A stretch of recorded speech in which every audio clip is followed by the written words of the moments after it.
Good afternoon from the 104.5 The Zone Studios. I'm Joe Hunk. That first injury report of the week is not out just yet, but what we do know so far is that Christian Fulton, Big Jeff, Josh Wiley, and Joe Jonas were all, or Joe Jonas, no, he's not there, Joe Jones.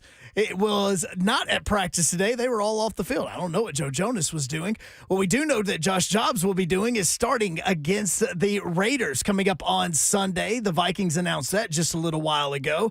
And Doug Peterson met with the media today and said that Jaguars quarterback Trevor Lawrence will not practice today, but he has not given an update for the game coming up on Sunday. And if you missed it earlier today, former Vanderbilt head coach Derek Mason is set to become the new head coach at MTSU. For all your foundation repair waterproofing needs, you need to visit USSTN.com. Breaking news at once on your home for the Vols, the flagship station for your Tennessee Titans, as well as home to 3HL. This is 104.5 The Zone.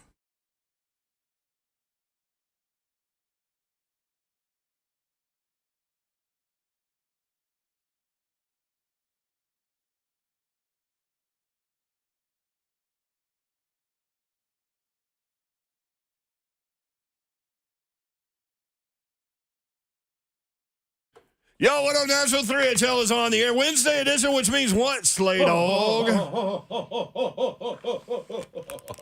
Okay. You got truffle fries over there? Yeah, it's all in my throat. Let me clear my throat. What up, dog? It is a beautiful day in the Music City. Dawn Davenport is here. Yes. That's Buck. That's right. That's Buck. Twitch, please. Twitch, please. Twitch, please. Oh, happy Wednesday to everybody out there. Hope you're getting your holiday shopping done.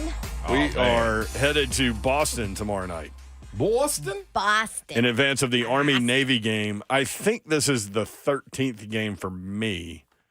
It is unbelievable. I tell people all the time, like, bucket list. Even if you haven't thought about it, and this game does well ratings-wise in Nashville.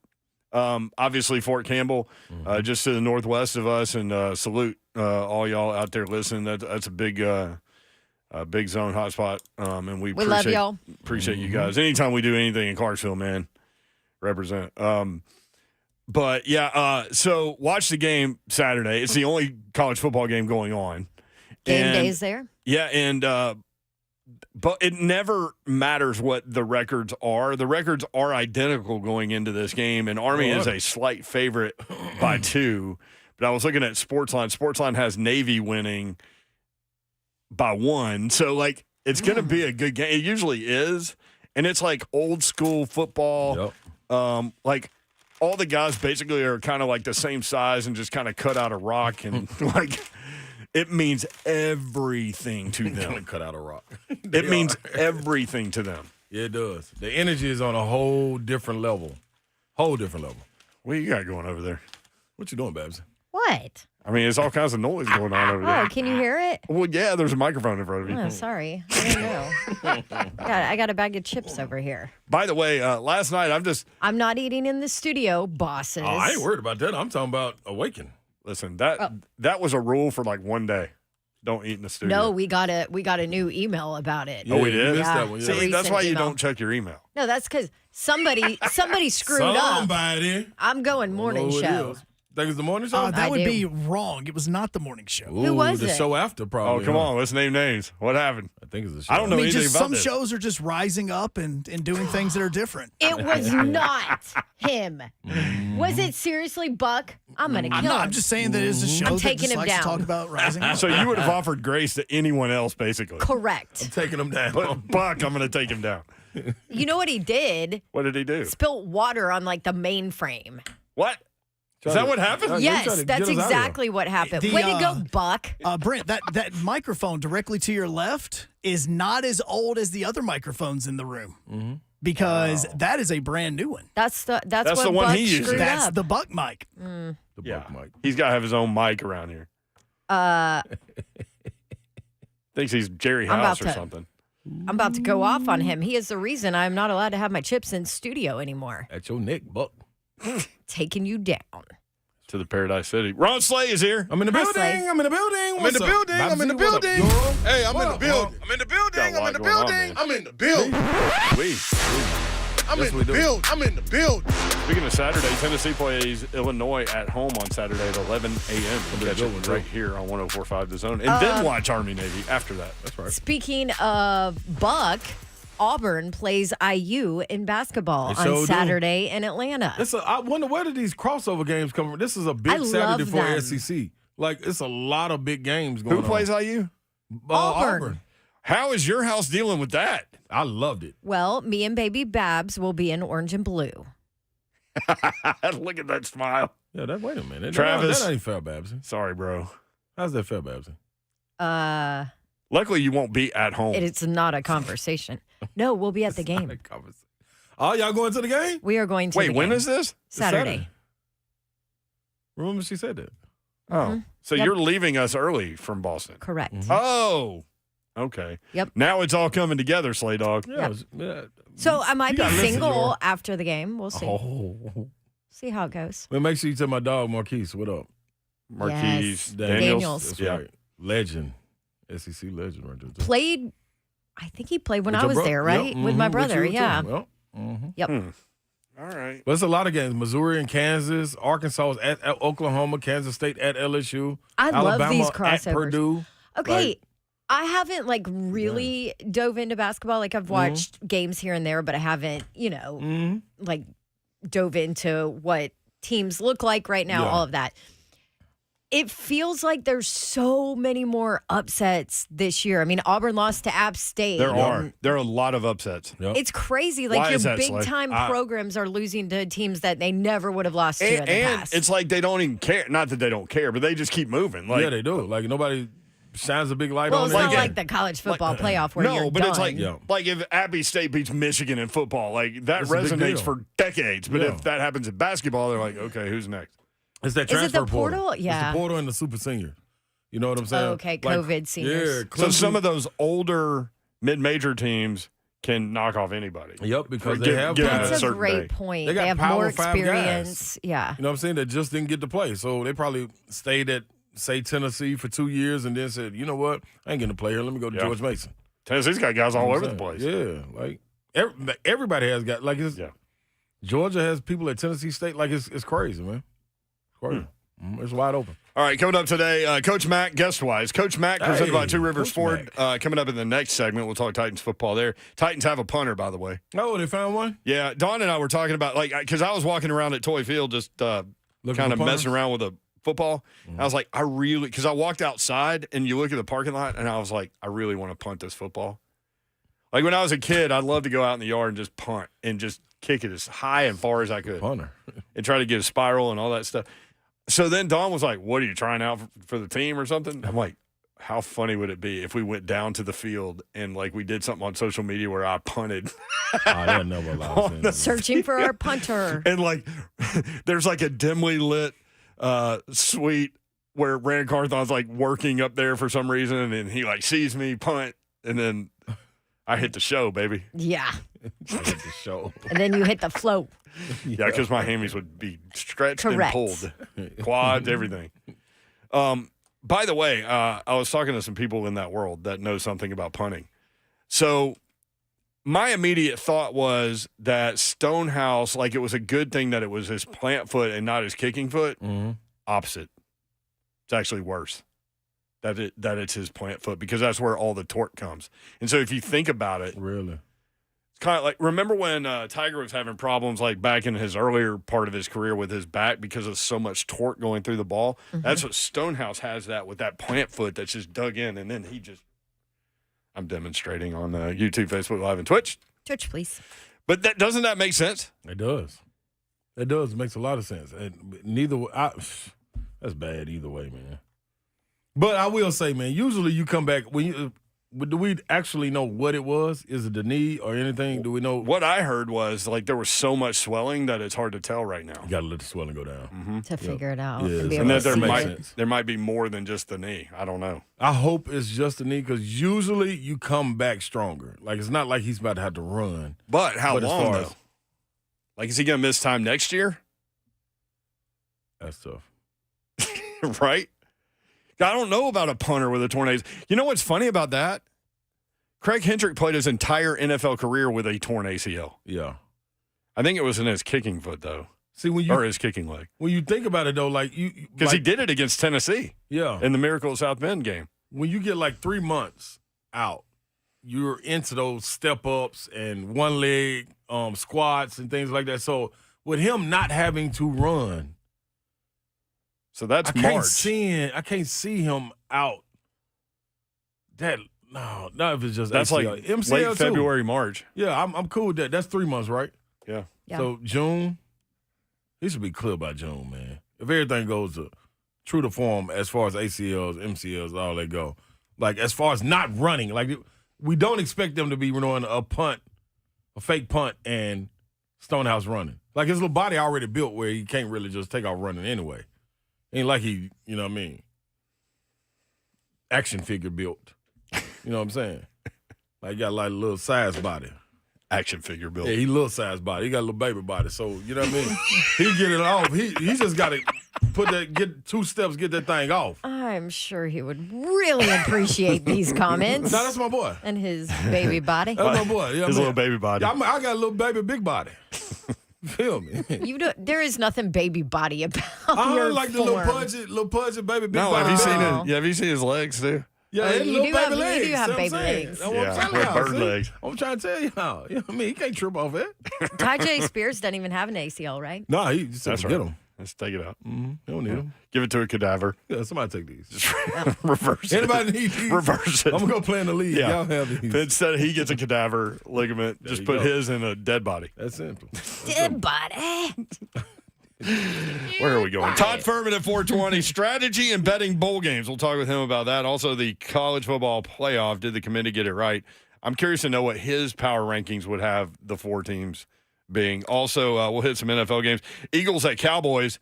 Man, Cowboys coach had a sore stomach. Went to the hospital. Appendectomy today. What? Ooh. Gonna- It's like Skoronski. Gonna Who was coach Mike McCarthy. Oh, the head coach. Yeah. Gonna coach on Sunday. Oh, he just, Take that, Skoronski. Oh, he just tough. Well, also, I think he knows that, like, everybody hates him.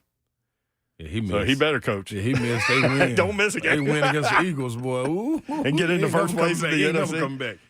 Oh, man. Stay in. Also, tentatively scheduled for 520 based on – so Derek Mason's had a big day over there at MTSU. He was Yeah. announced as the head football coach of the Blue Raiders, and we're excited about that. Excited for him, excited for MTSU. And so he met with the media, then he met with donors, and now he's doing player interviews. Like every player gets one-on-one time, which is awesome. So if he gets done in time, we'll get him at 520.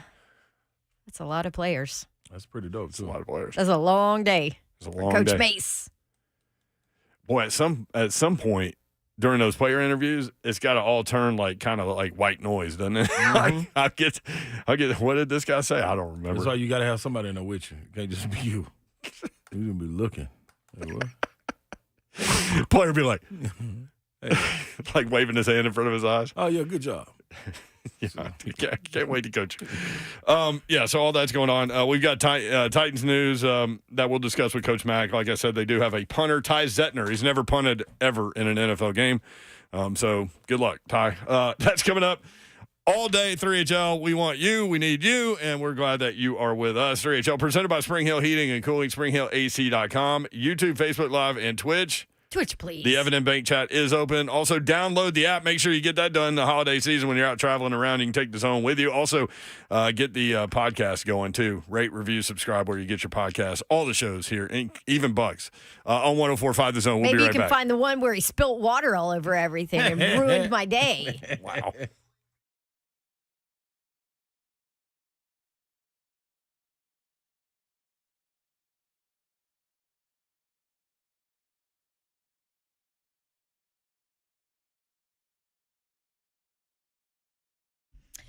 Oh, maybe you need to relax because you're real fired up because your coworker did something that made you angry. Go to a Moment's Peace Salon and Day Spa. You can relax there. Maybe your coworker that made you angry wants you to get you a great gift.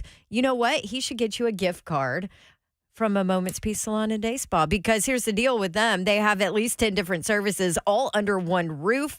So even if you don't love a massage, That's fine. They have a ton of other things that you will love. Manicures, pedicures, sunless tanning, waxing, facials, skincare, hair salon, makeup.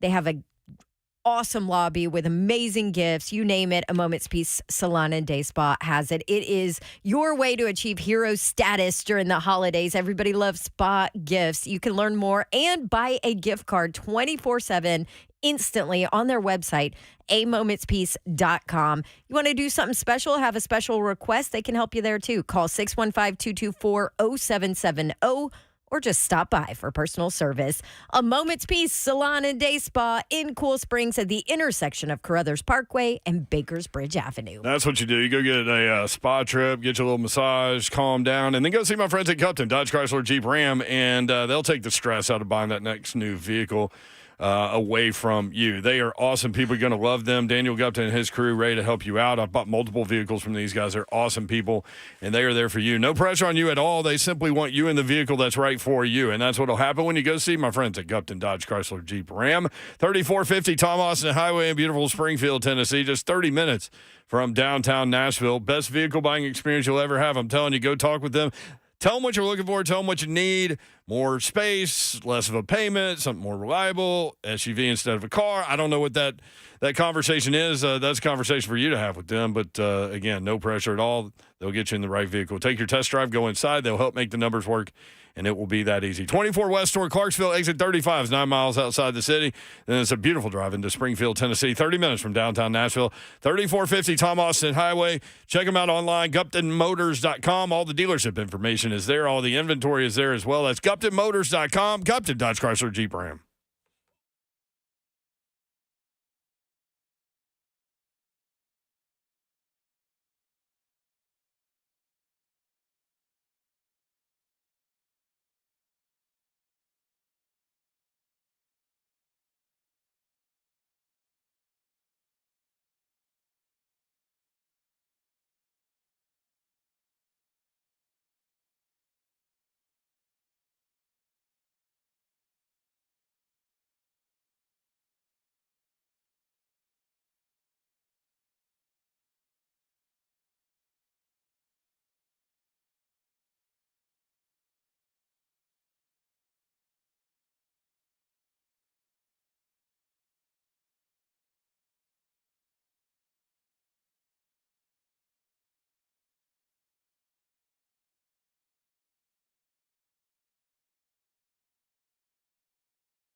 3HL 1045 The Zone. Brett Doherty, Don Davenport, Ron Slay, the producer of 3HL, the executive producer of 3HL. We have such a huge staff here. Joe Hunk. Sup? Why don't you turn your mic on? Joe Hees. There you go. Just saw Big Albert Haynesworth walk in. Just strolling through. What was he involved in? He hooking up with Sammy to do it like a podcast. Her podcast. Yep. I forgot. It the name airs of every it. weekend. Yep. Airs Saturday, I think. Uh-huh. She does a good job. Can we talk about some of the other stuff he's involved in that's really funny or no? Yeah, we can. Like it was a 50. He was. Hang on, Coach Mack. Well, let's bring Coach Mack in because He knows Albert well. Big Al played for the Titans. Hey, Coach Mack, how are you? Tell Albert Coach Max said hello, please. So it's like country. It's like country boxing. You know Country what I'm saying? boxing. Yeah, I think it's some amateurs and. Do you remember back in the day? What was That it? sounds. Remember the mix? Was it the Mix Factory or the place Trafalgar Factory. Square Mix Factory. after? It was the Mix Mix Factory, Factory. and they would have amateur boxing night. That's basically what this is. But he's not boxing. No, but these, No, Albert's not boxing. He's he's calling calling. it. Yeah, he's commentating. Yeah, Yeah. he's on commentating. YouTube. So a 58-year-old got in the ring, set the Guinness Book of World Records, I guess, for oldest boxer. 50 what? 58. Scott England. 58. And he was knocked out in 46 seconds. Oh. Knocked out less than his age. I mean, Coach Mack, it was cold too. Like he took like a bam. Yep. And the last bam, he was already falling down. So Yeah. he just helped him down to the canvas. Good night. How old did you say the gentleman was? He was 58 years old, Coach. Old enough to know better than that. I don't know enough to know better. That's exactly what it was. Let's do this. Hey, Hunt, can we reconnect with Coach? Sounds like Charlie Brown's teacher to me, unfortunately. oh. His cool? opponent was Bad 1-6. connection. Yeah, bad connection. Coach, we'll get right back. His opponent was 1-6, one knockout. Who was the one guy that he beat? That's what I want to see. Let that guy fight the other guy, and then No, we got his some. opponent, not the 58-year-old. Oh, the I don't opponent. even know if they don't even say his record. But England got up woozy, and after about 25 seconds, the bout resumed, and England took a few more shots before the towel was waved by the corner. Who's in your corner at that Scott point? England, can you call in? Oh, you got to be out there listening. Do Call you, in, brother. were you ever in Mix Factory when one of those things happened? It was just random drunk guys would sign up to fight, and then they would have to sign this big waiver and all that. It Yep. was gold entertainment. My barber I don't know if fought you in it. really. Mm-hmm. I don't know if you could do that anymore. And they give you the VHS tape after you finish. So you win, lose. Yeah, I think he still got the tape. All right, let's go back to Coach Matt. Coach, sorry about that. You good? Yeah, no, I'm fine. Nothing happened to me.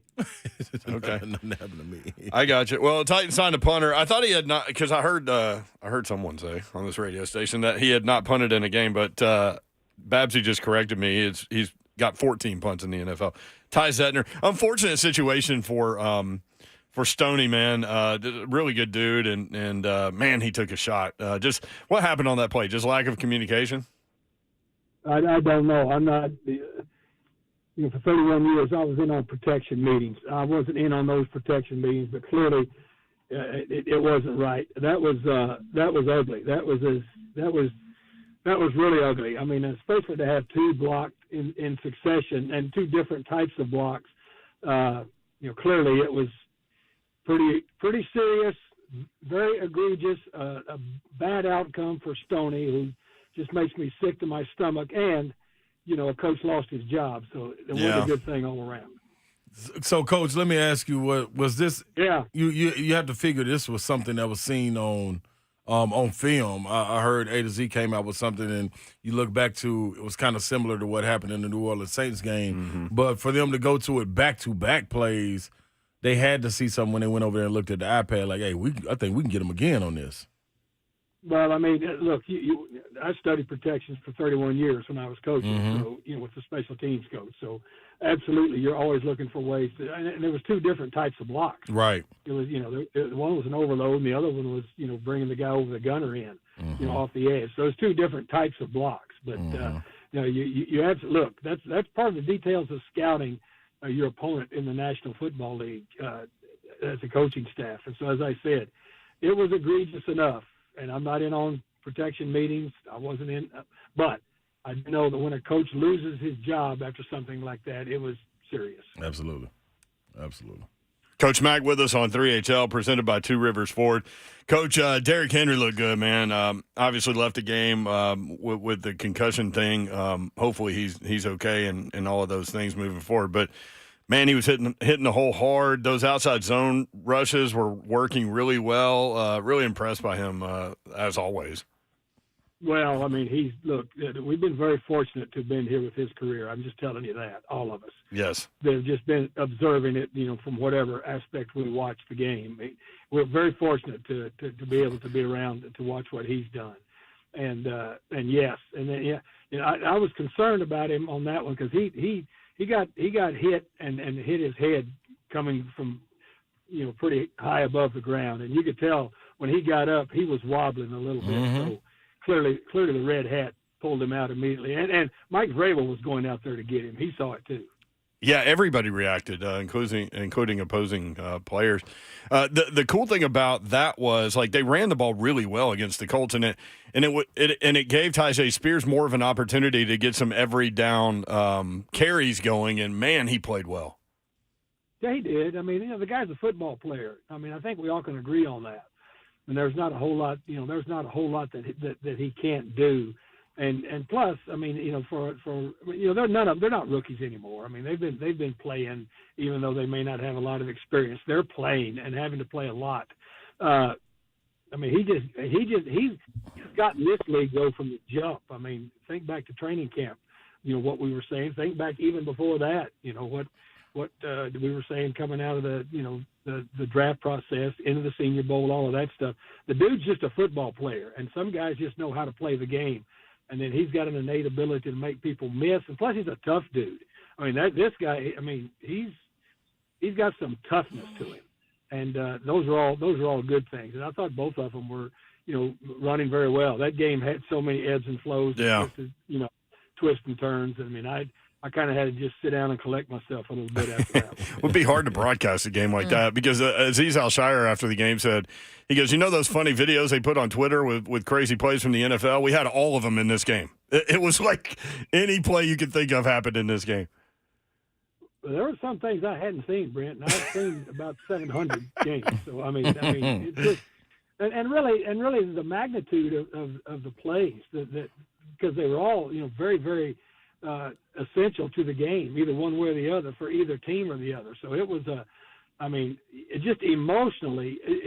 I'm not talking about coaching or playing because I've been in those kind of things. I know how that feels. Mm-hmm. But just as a broadcaster, and then I know as a fan, I mean, you're just emotionally done after a game like that, especially if you don't come out on the winning end of it. And it just, it emotionally drained. It drains you. It did. I mean, I could tell people I talked to after when I went out to dinner. I mean, they were just, they were drained. Yeah.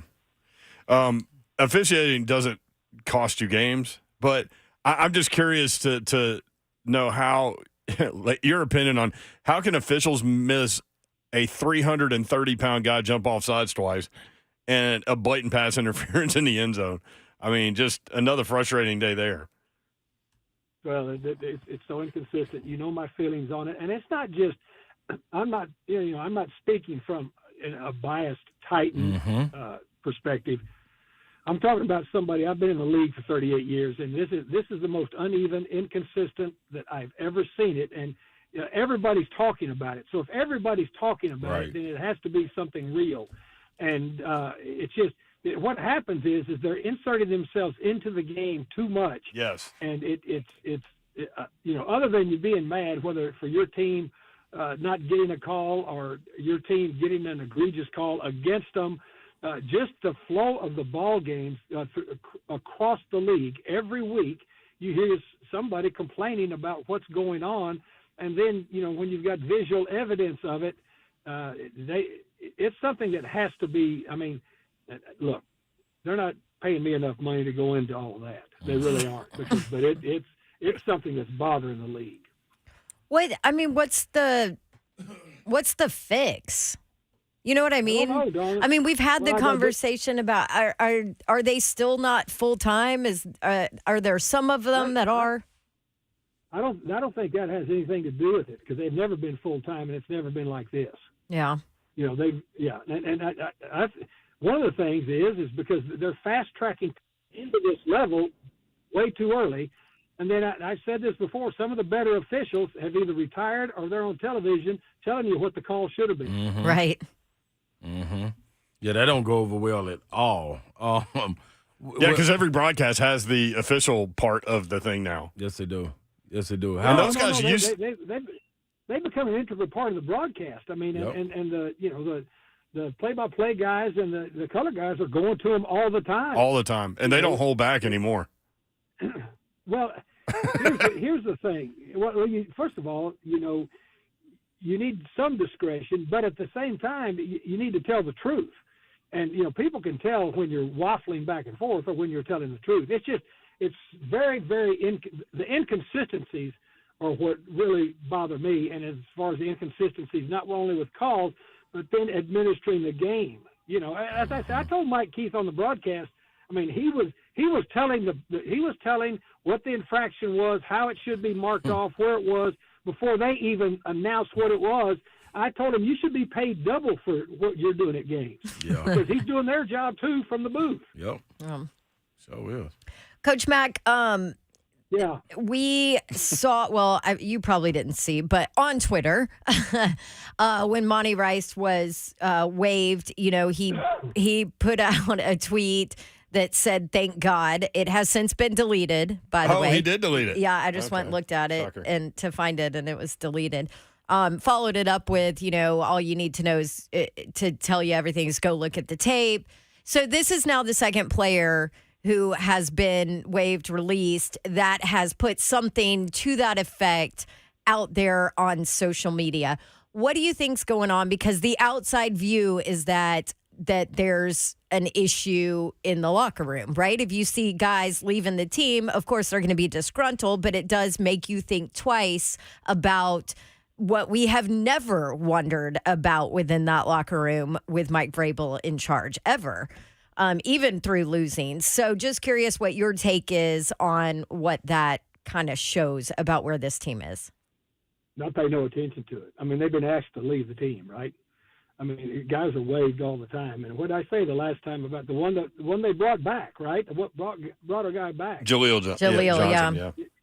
Yeah, it's never personal. It's business. And the way you handle your business on both ends of it is extremely important. And what did I say the last time? That bridge is pretty short between teams. So, I look, this is a grown man's game. Act like a grown man. Yeah. Mm-hmm. Mm-hmm.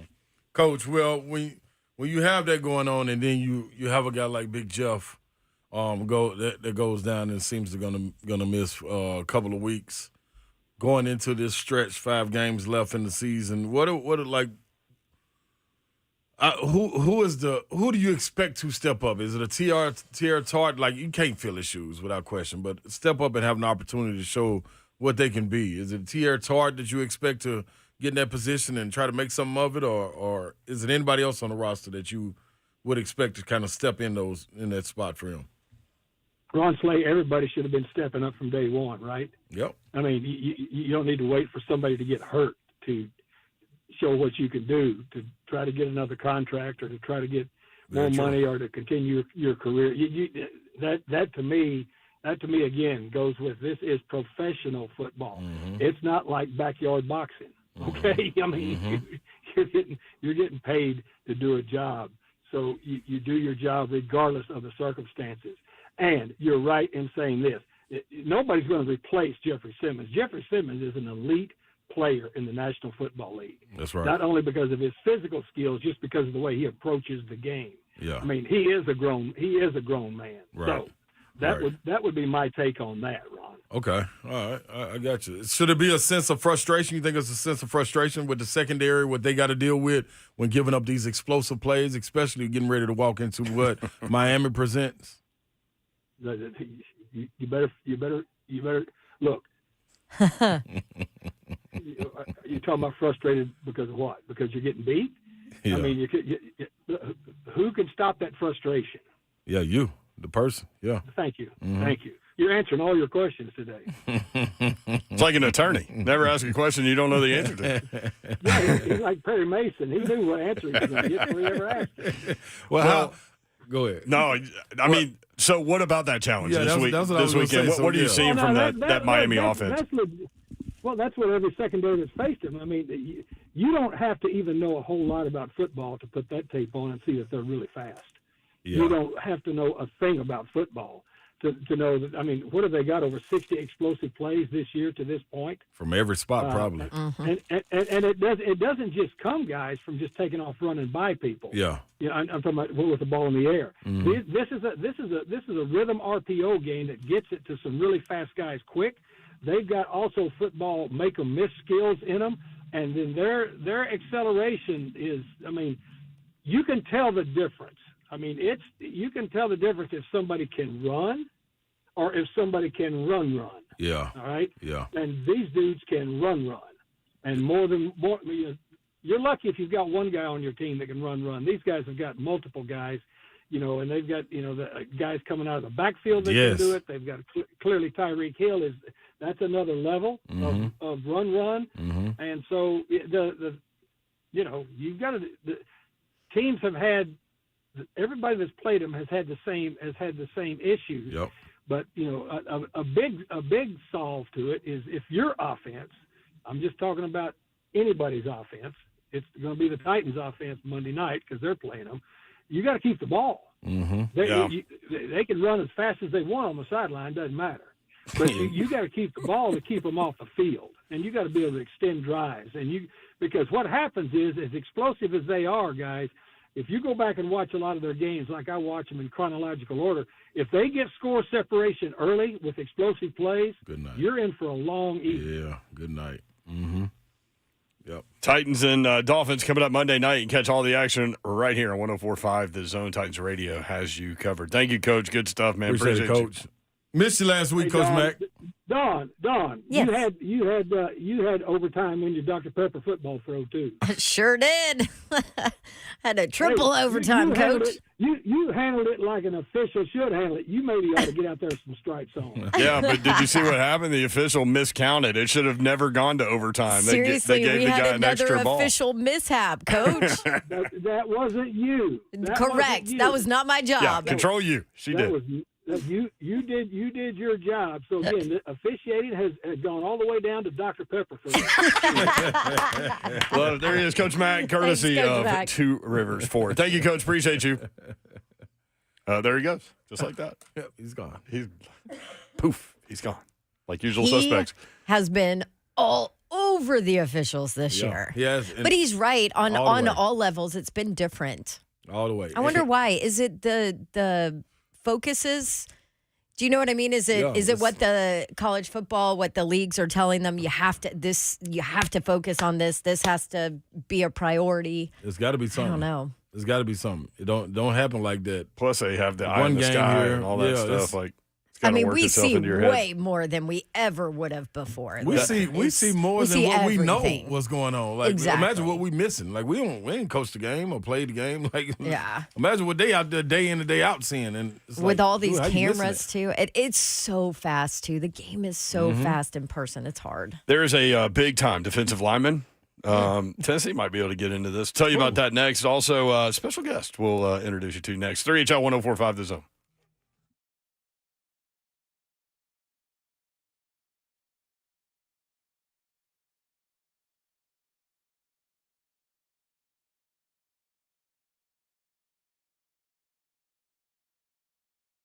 What's happening, good people? Ron Slay here, man. KellumStemCellInstitute.com is what I'm talking to you about today. That is holistic stem cell therapy. Many patients have experienced remarkable results, and me, I am one of those patients, man. I had the work done on my knee. I had it also on my hip and also on my shoulder. So this little marathon and whatever Babsy keeps on talking about on social media is trying to get us to sign up for.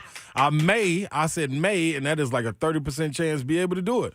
Not because my body won't be ready, because my mind won't be ready. But this has nothing to do with that. Body is going to be feeling good because it's your body, your cells, your solution.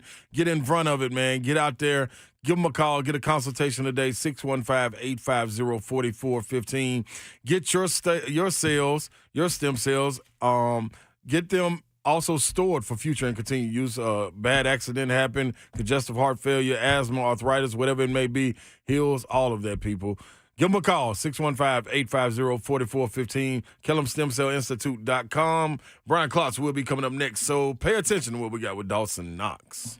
Belmont Bruins basketball. Single game tickets are on sale. BelmontBruins.com. You can call them right now. Ticket representatives are standing by now. 615-460-BALL. I'm telling you, this is a great family fun experience. Belmont basketball, season tickets, single game tickets, whatever you want to do, they'll be able to work with you. And it's a pretty special night over there as it is the 150th edition of the Battle of the Boulevard. Belmont hosting Lipscomb tonight. It's a double dip.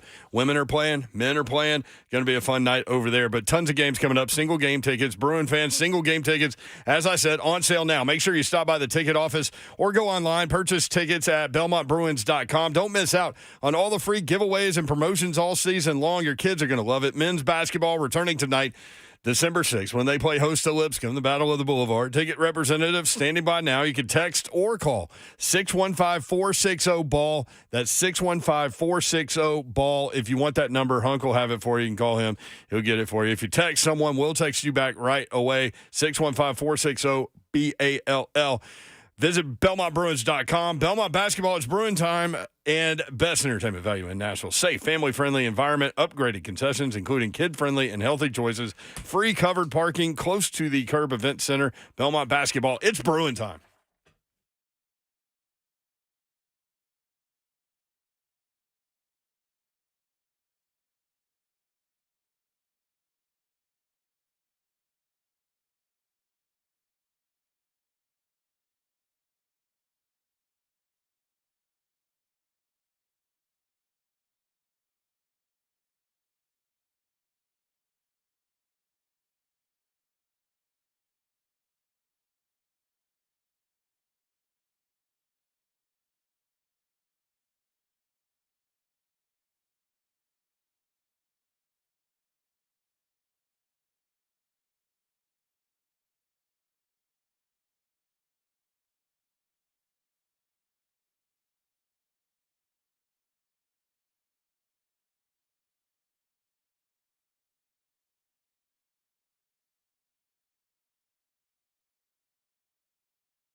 3HL 104.5 The Zone. Brett Doherty, Don Davenport, Ron Slay with you.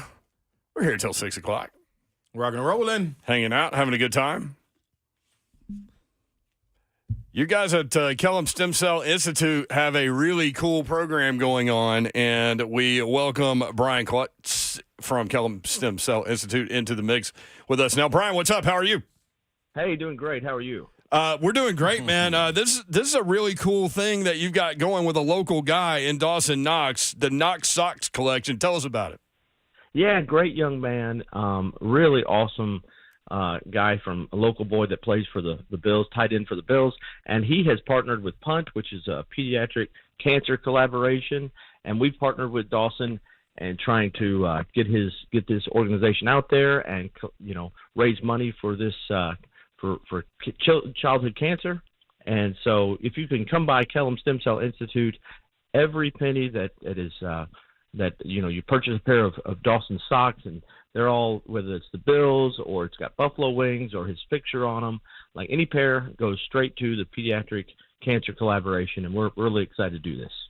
Now, Brian, man, you and Kellum Stem Cell Institute, you got to share a little bit of your testimony with us, man, if you got time, or if you want to. If not, we can keep it straight about the socks. Sure, I would love to. I tell you, the way that I got affiliated with Dr. Kellum was I had torn both my rotator cuffs. Mm-hmm. Now, I tried to pretend that I'm young, but I'm 46. I had torn both my rotator cuffs lifting more than I should, and I was told I'd have to have surgery, 8-month recovery. I went in and saw Dr. Kellum. He said, I can help you. And so I was skeptical. I was nervous, went in. 8 weeks later, I was back in the gym. I'm lifting more than I ever have. That was 2.5 years ago. No surgery, no, long recovery. Totally helped me. My wife also, she had broken her sacrum, had terrible nerve damage. Again, stem cells directly into her sacrum. 2 days after that, she has not had nerve pain since. It has literally helped my whole family. So Dr. Kellum is doing amazing things, and I'm just thankful to be with him.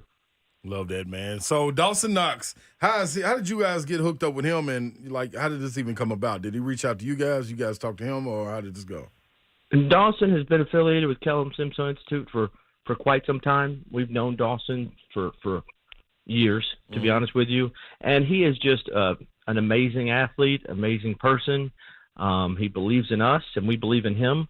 And when we found out that he was part of this organization and wanting to help, everything that Kellum is about helping people, right? And really just investing in people, and that's it just fit our model. And so we were like, we want to be involved, and Dawson was excited about that, and so that's how it came about. Now, Brentwood's own, man, you can always go by Kellum Stem Cell Institute in the Franklin location, or donate at pledgeit.org/Knox Socks and be entered to win a meet and greet also with Dawson Knox. Absolutely. Mm-hmm. He's a local boy. He'll be home, and so he's going to come by and meet and greet, and you have the opportunity to win some merchandise signed by Dawson, and so we're really excited. Man, appreciate that, Brian, man. Let's hopefully when he gets here, or we can get Dawson on the phone one of these times, man, before the meet and greet, and we can make something happen. That would be great. I think that'd be awesome. I appreciate you, Brian, man. Thank you, Brian. Appreciate it, man. Hey, too, man. Tell your wife hey, talk too. to you guys. All right. I'll do it. See you, man. Yeah, Dawson Knox, a hell of a football player, and Is he healthy? He's From healthy here. now. Yeah, he came out IR. Off IR today Yeah. is what I saw this morning that they were going to do it. I didn't see There if you they go. did it. Kellum Stem Cell Institute. Yeah, exactly. Tell him, man, I don't even got to pop a leave like I used to. like I did You used yesterday. to pop it a lot. Man, all day long. Yeah. So it's official now. Walter Nolan, one of the best defensive line prospects in college football, is officially in the transfer portal coming out of Texas A&M. Played his last year of high school football in Knoxville, so a lot of people kind of connecting the dots there. I don't know if it'll happen with regard to Tennessee, but it does make sense to kind of include them as the favorite, I would think. Yeah. He got friends there. I think that's a lot of bases, who you know. Did you see when he got hurt, how many Tennessee players came over to him? Yep. It's interesting. Played right there in the city. Plenty visits up there to Knoxville, so it'll be interesting. How many players we got in the portal now? What was it, 2,000 yesterday? Like 2,200. Yeah, 2,200 coming off 900 the day before. Yeah. No, it's 2,700 because it was triple the previous day. It was 20. Oh, yeah. 2,700. Okay, hold on there. Absurd. Let me get my numbers together, y'all. Hey, man, got to find the right spot. Let me get my numbers, y'all. Hold, please. Waiting, Stand by. Waiting. Not 58-year-old. Here's what I'm gonna do while you're doing that. Okay. I'm gonna read the next tweet that pops up on my feed. You want me to? Yes. Buzzing with the boys. Does Marvin Harrison Jr. have a real shot to win the Heisman? No. 0 shot. 0. Here's the other thing. He wasn't even the best wide receiver in the country this year. I get pro prospect or whatever, but Malik Neighbors had better numbers than him. Yes, agreed. Now, he was good enough to get Heisman votes for them to have 4 in New York. That's true. But no. That's weak. There's a lot of anti-SEC bias out there, Davenport. Did you know that? Why? I can't find it. I've never heard that. Mayor, are you sure? I have it on good authority, Babs. Could the SEC hate that's out there possibly be even thicker right now after this college football playoff decision? Watch Alabama win this thing too, man. This is flying right down the path. This is right where Nick Saban will get this team to do something incredible. You saw the reaction from Michigan's team when it was announced that they were not playing Florida State and it was Alabama. It was almost like, oh crap, in the room, right? Yep. So watch Alabama deal with them, and then get that rematch against Texas. And right that wrong, and then Nick Saban wins the Natty and then goes off into the sunset and retires. He ain't going How about that? He ain't going anywhere. Why not? Can't. I mean, Bear Bryant, like some guys, like, I mean, seriously, like they check out after they quit or after they retire. Like that's a thing. Like Bear Bryant, remember, he died like 6 months or something after he retired. Mm-hmm. After that, they played Illinois in the bowl game. Yep. And then that was it. I think 27-34. That might be yesterday's number. I don't think people realize how like regimented Nick Saban is. Like Kevin Steele's back on his staff. Weather Channel, Moon Pie. Yep. I mean, that's how he starts his day. Oatmeal cream pie. Oatmeal cream pie, yes. Not moon pie. Like everything. I mean, Kevin Steele, who is did DC, worked with him way back in the day too, and said, I could tell you to the minute exactly where Coach Saban is and what he's doing every single day. And it's been the same for 20 years. Wouldn't that be boring? Yeah, mix it up, man. No. I mean, he's that like. Same thing over. Listen, I mean, sometimes you got to go to the Soho House for dinner. Not for if lunch. it's good, I'm going every single day. Yeah, but, sometimes you want Arnold's for lunch. Like, you got to mix it up. I agree. I would never want to do that. I thought they reopened. No, it's over. I knew they quit, but I thought I saw online a big line up the street again. Oh, it did. It opened. I don't know if it's continually open, but it was open back for lunch. Really? Yeah. Listen, man, will we lie to you, Slay Dog? Yeah. No, especially about food. Nope. No, we know better. Hope y'all wouldn't. All right. I can't find the number no more. I think I got to be a member of On 3 now. I think I've used up my own. Maybe you need to use yours. You need to reach out to Shannon Terry. I mean, the big guy. I sure do. Might as well. Hit my guy up. Look at you. You are, too. I really want to see an Alabama-Texas rematch. Wouldn't that be fun? Yeah. MTSU names former Vanderbilt football coach Derek Mason as their head coach. We'll talk about that next. Take your phone call, 615-737-1045.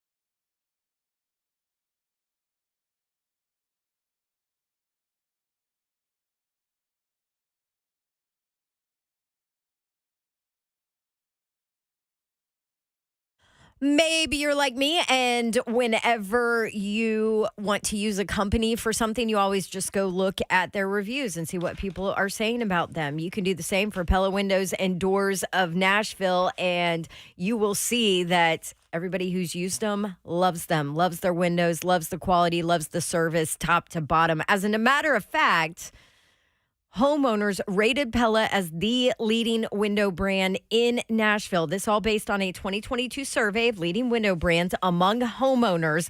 Nashville homeowners rated Pella windows number 1 for innovation, number 1 as the most trusted window brand, number 1 for the highest craftsmanship, and number 1 is the window brand that stands behind their products. They can warranty these products because they do the installation and they do it right. That allows them to warranty their work. So they'll take care of you.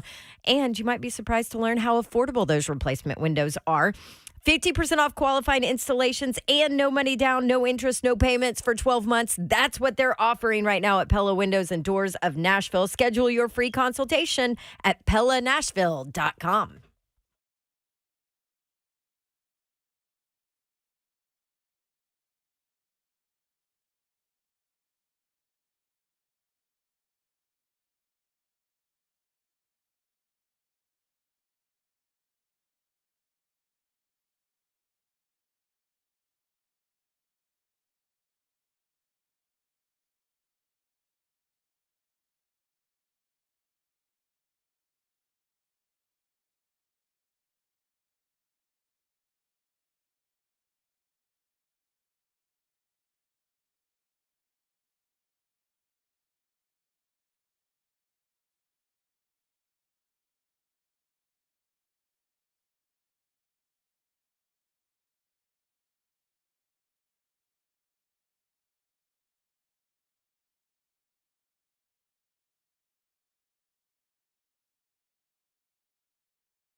Good afternoon from the 104.5 The Zone Studios. I'm Joe Honk, awaiting that first injury report of the week for the Titans and Dolphins. But just know the Titans did make some moves as they have activated Otis Reese from the practice squad to the active roster. They have also signed linebacker Jojo Dahman to the practice squad and punter Ty Zettner. Now, Ty punted for 4 different games for the Houston Texans. He averaged over about 42 yards a punt, and 14 out of his 14 punts, 2 of those punts went inside the 20. And, hey, he punted at least for 54 yards, so, hey, there's that. Now, as far as the practice field is concerned, Christian Fulton, Big Jeff, Josh Wiley, and Joe Jones, did not practice for the team today. And if you missed it, former Vandy head coach Derek Mason is the new head coach for MTSU. For all your foundation repair and waterproofing needs, you need to visit USSTN.com. Breaking news at once on your home for the Vols, the flagship station for your Tennessee Titans, as well as home to 3HL. This is 104.5 The Zone.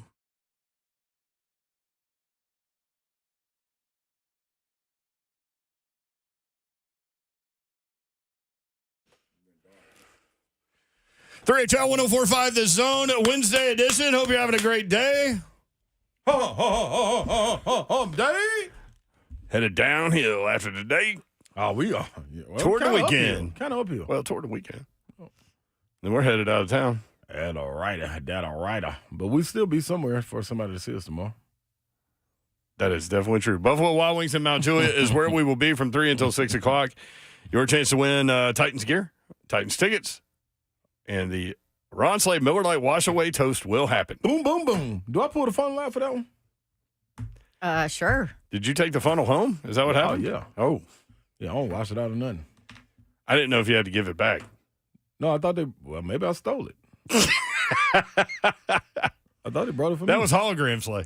Yeah, no, that was me. Man, that was definitely me. Babsy's here. What up, Babsy? Hey. That's Buck. That's Buck. That's Buck. What? Twitch, please. There was a Twitch, chant. please. I think it was for you. Twitch, please. There was a chant going on at Buffalo Wild Wings in Clarksville for Davenport to chug, Sure chug, was. chug, chug, chug. Sure was. I could not do that. Babsy. She did not give in. That was the Babsy. chance. Babsy. She did not give in I'm to like, no, temptation. stop.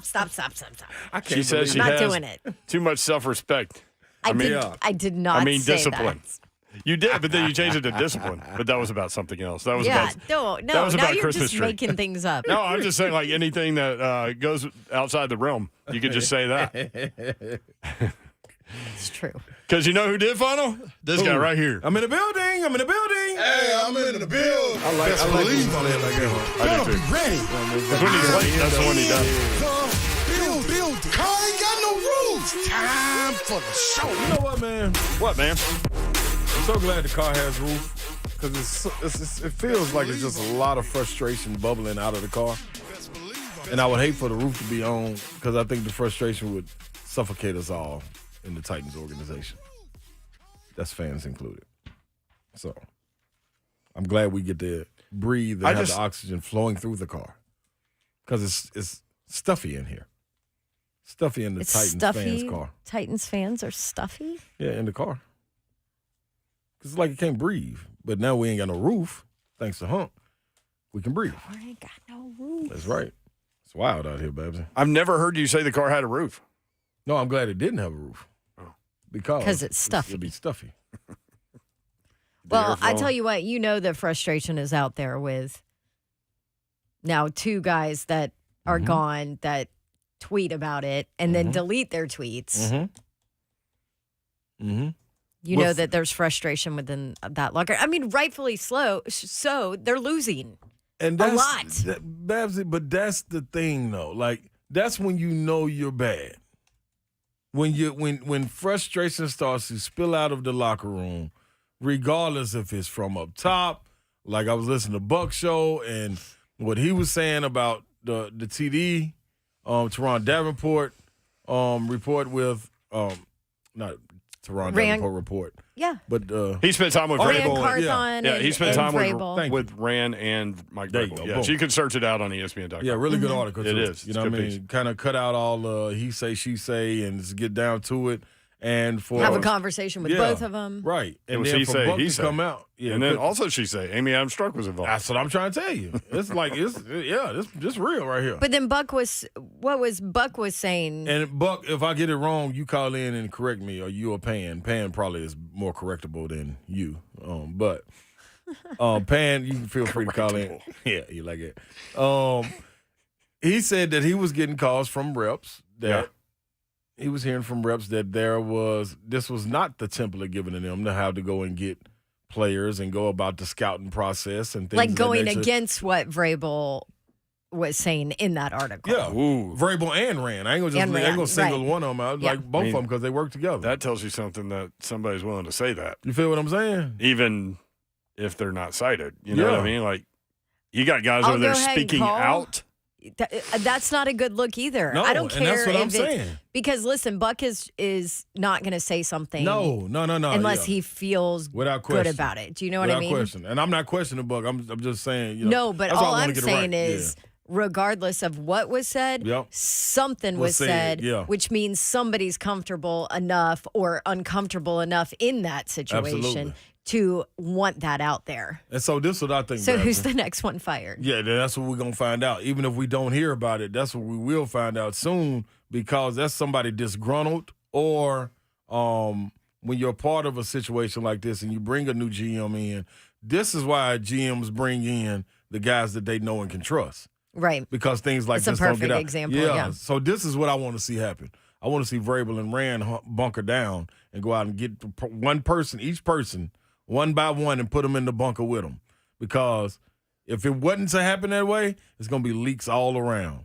So I almost expect a wholesale change getting ready to go into this offseason. And it's going to be interesting to see because you try to give people the might need benefit it. of the doubt. Yeah, you know what I'm saying? Like, and you don't know if that's disgruntled because of the holdover from J-Rob's staff or, you know what I mean, maybe they have loyalty. You don't know. But for things to be leaking out of a locker room that we've never heard happen before under Vrabel's watch and now Rand's watch, that ain't cool at all. And that's a losing culture. You know who's going to have to clean it up? That's a bad team, too. That's Rand true. Carthon. Yeah, exactly. Right, but It's how going much? to fall on him to have to clean it up let and me make ask you sure a that question. Vrabel's on, that they're on That's the what same I'm saying. page. They need to go in the bunker together. Let me ask you a question though. Who has more power? Well, it sure as hell better be Rand Carthon. I And mean, if it's not, I know. Like we you're used to ask never going to Yeah, succeed. it ain't going to work. We used to It ain't ask gonna that question about John Robinson and Vrabel, and We saw I who it know that like some of those picks were Vrabel picks. So like, who has the power? Is it both of them? Is it a conglomerate deal? Because it was interesting when Rand kind of threw this out there, and I didn't know that he was necessarily asked about it. I think he In the just threw it article. out there, but maybe he was. I don't know. When he said, "I'm not an ego guy. It doesn't matter to me who has the final decision," and that kind of stuck out to me, like because you expect the GM to be above the head coach, right? And maybe he is. I don't know. It depends what And the situation is. I'm good with him saying that as long as when it comes down to it, he's not going to go an opposite direction of what he feels just because Vrabel wants that. Right, but let me Do you know ask what you, I mean? just in structurally within a pro football organization, does it make more sense to have the GM be the boss of the coach? And he's making the roster decision through conversation with the head coach in terms of what he needs and all those things. But ultimately, I'm the general manager. The buck stops here. Or no? I don't know. I'm just asking the question. I don't know. I can't say yes or no because it depends what level that coach is. Like if you were walking in with Sean Payton, I wouldn't expect you to have more say so than Sean Payton. I would expect Okay, y'all what to be about working this together. this situation? What about Mike was in- Vrabel?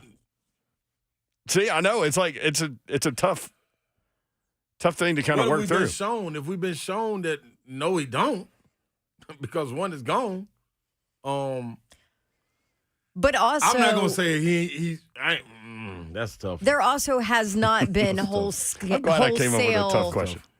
scouting changes either since J-Rob left. No, and that's surprising to me. Right, because you would think that Rand would want to do that. But maybe this is how Rand's going about it. Like, okay, let me see what I actually have and then decide. Let me ask you this. Hold up, real quick. I And got at the another end of the day, yeah, I'm going to get these players. You're the coach of this team. At the end of the day. Tell me what you want. Tell me what you're looking for. We'll work through all that. But ultimately, it stops so here. if you got to put a hierarchy, yeah, he the boss. Okay. Yeah. Because I was going to say, like, if Vrabel has the hand, the power, Right. what has he lost? 17 out of 20? Yeah. Does that need to be addressed? Yeah, it would have to be. Yeah, if he has the got power. it. Listen, this is going to be a hell of an offseason. It is. Potentially. And we still got 5 games left. I'll also say Forgot. that if I'm a head coach and I'm expected to win with certain players, I sure as hell better have a say in who those Who the players players are are, too. yeah. That's why I'm so saying you work together. there has to be Gotta work a give and go there. I think it's an a interesting little discussion. give, a little Yeah, go. without question. I mentioned this before the break with a bunch of dudes that like define themselves by what they do. And so when they work until they can't work anymore and then they just pass away. There are all kinds of stories about that. So I mentioned Bear Bryant after playing Illinois in the bowl game. I think it was the Liberty Bowl in Memphis. Liberty Bowl against Iowa. Oh. Or not Iowa, Illinois. Illinois. I was right. Thank you. Check this out. After the game, Bryant was asked what he planned to do now that he was retired. He replied, probably croak in a week. That was his quote. Oh, jeez. 4 weeks after making that comment and just one day after passing a routine medical checkup, Bryant checked into Druid City Hospital in Tuscaloosa after experiencing chest pain. A day later, when being prepared for an electrocardiogram, he died after suffering a massive heart attack. 4 weeks after he said, I'll probably croak in a week. Isn't that crazy? That's wild. So keep on coaching, guys, until someone else tells you can't do it. I like that, though. You gave us a good question. A couple of them. Yes, you did. And I think, I just wrote it down. You're We wanna hear writing from down you. some notes. Well, we've got Todd Fuhrman next, and then we'll do it. Would you have taken that After job Todd. if you knew you weren't going to have the power? Power of the people, no Never. delay. I wouldn't either. You talking about GM? Yeah. First GM job, though. Forget that. Never. No, Okay. you don't take that. That's No, because then That's you're a- just my signing favorite your commercial. death Yeah, certificate. you're Because sitting on the plank. then you're relying on somebody else, and if that somebody sucks, Yeah. your career's over. What if you take the job thinking, I'm the last guy in, so head coach will get fired before I do, then I bring my guy in. If he had the power, it wouldn't be a question of variables on the hot seat. Rand would have to take the whole brunt of it, and then Rand would be gone. It's only been a year, though. So how we even having this conversation about stuff leaking out? I mean, we've been here a long time, all 25 years of this organization, and I mean, people get to news and to stories and things like that, Yeah, but question. leaks coming out That's of the different. building is a whole different thing, That's especially. That's different. You going to find something and something coming to you. Because, I mean, that's not even a story, but it became a story because it got out. Like, somebody was like, hey, man, I'm about to make this story a story. Oh, Lord. 5 games left, y'all. 5 games. All right, when we come back, Todd About to Fuhrman. get good. We'll talk some of the NFL games, Eagles at Cowboys, Titans, Dolphins, Bills, Chiefs, strategy and betting bowl games. Also, the college football playoff. Did the committee get it right? Where would Todd Fuhrman's power rankings, what top 4 would exist in his power ranking world? Todd Fuhrman next, 3HL 104.5 The Zone.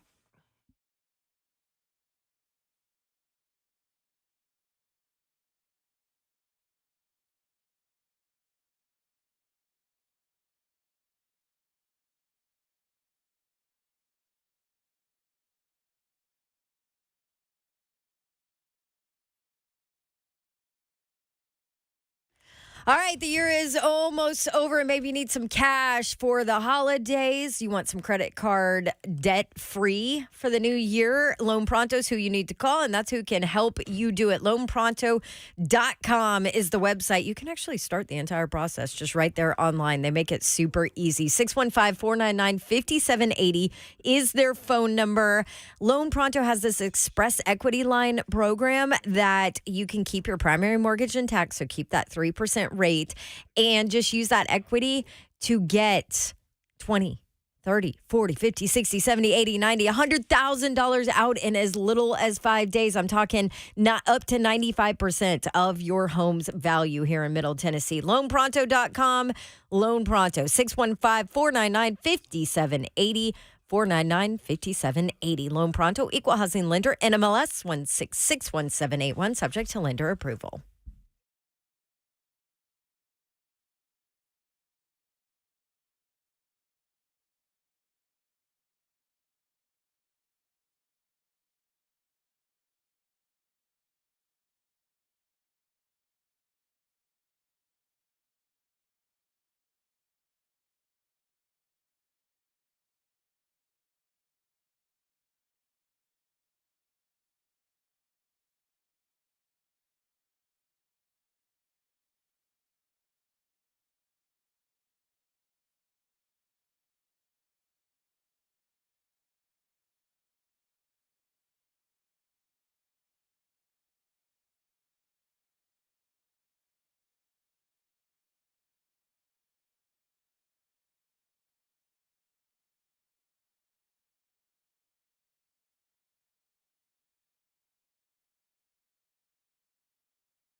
3HL 104.5, The Zone. Britt Doherty, Don Davenport, and Ron Slay with you on a Wednesday evening in the city.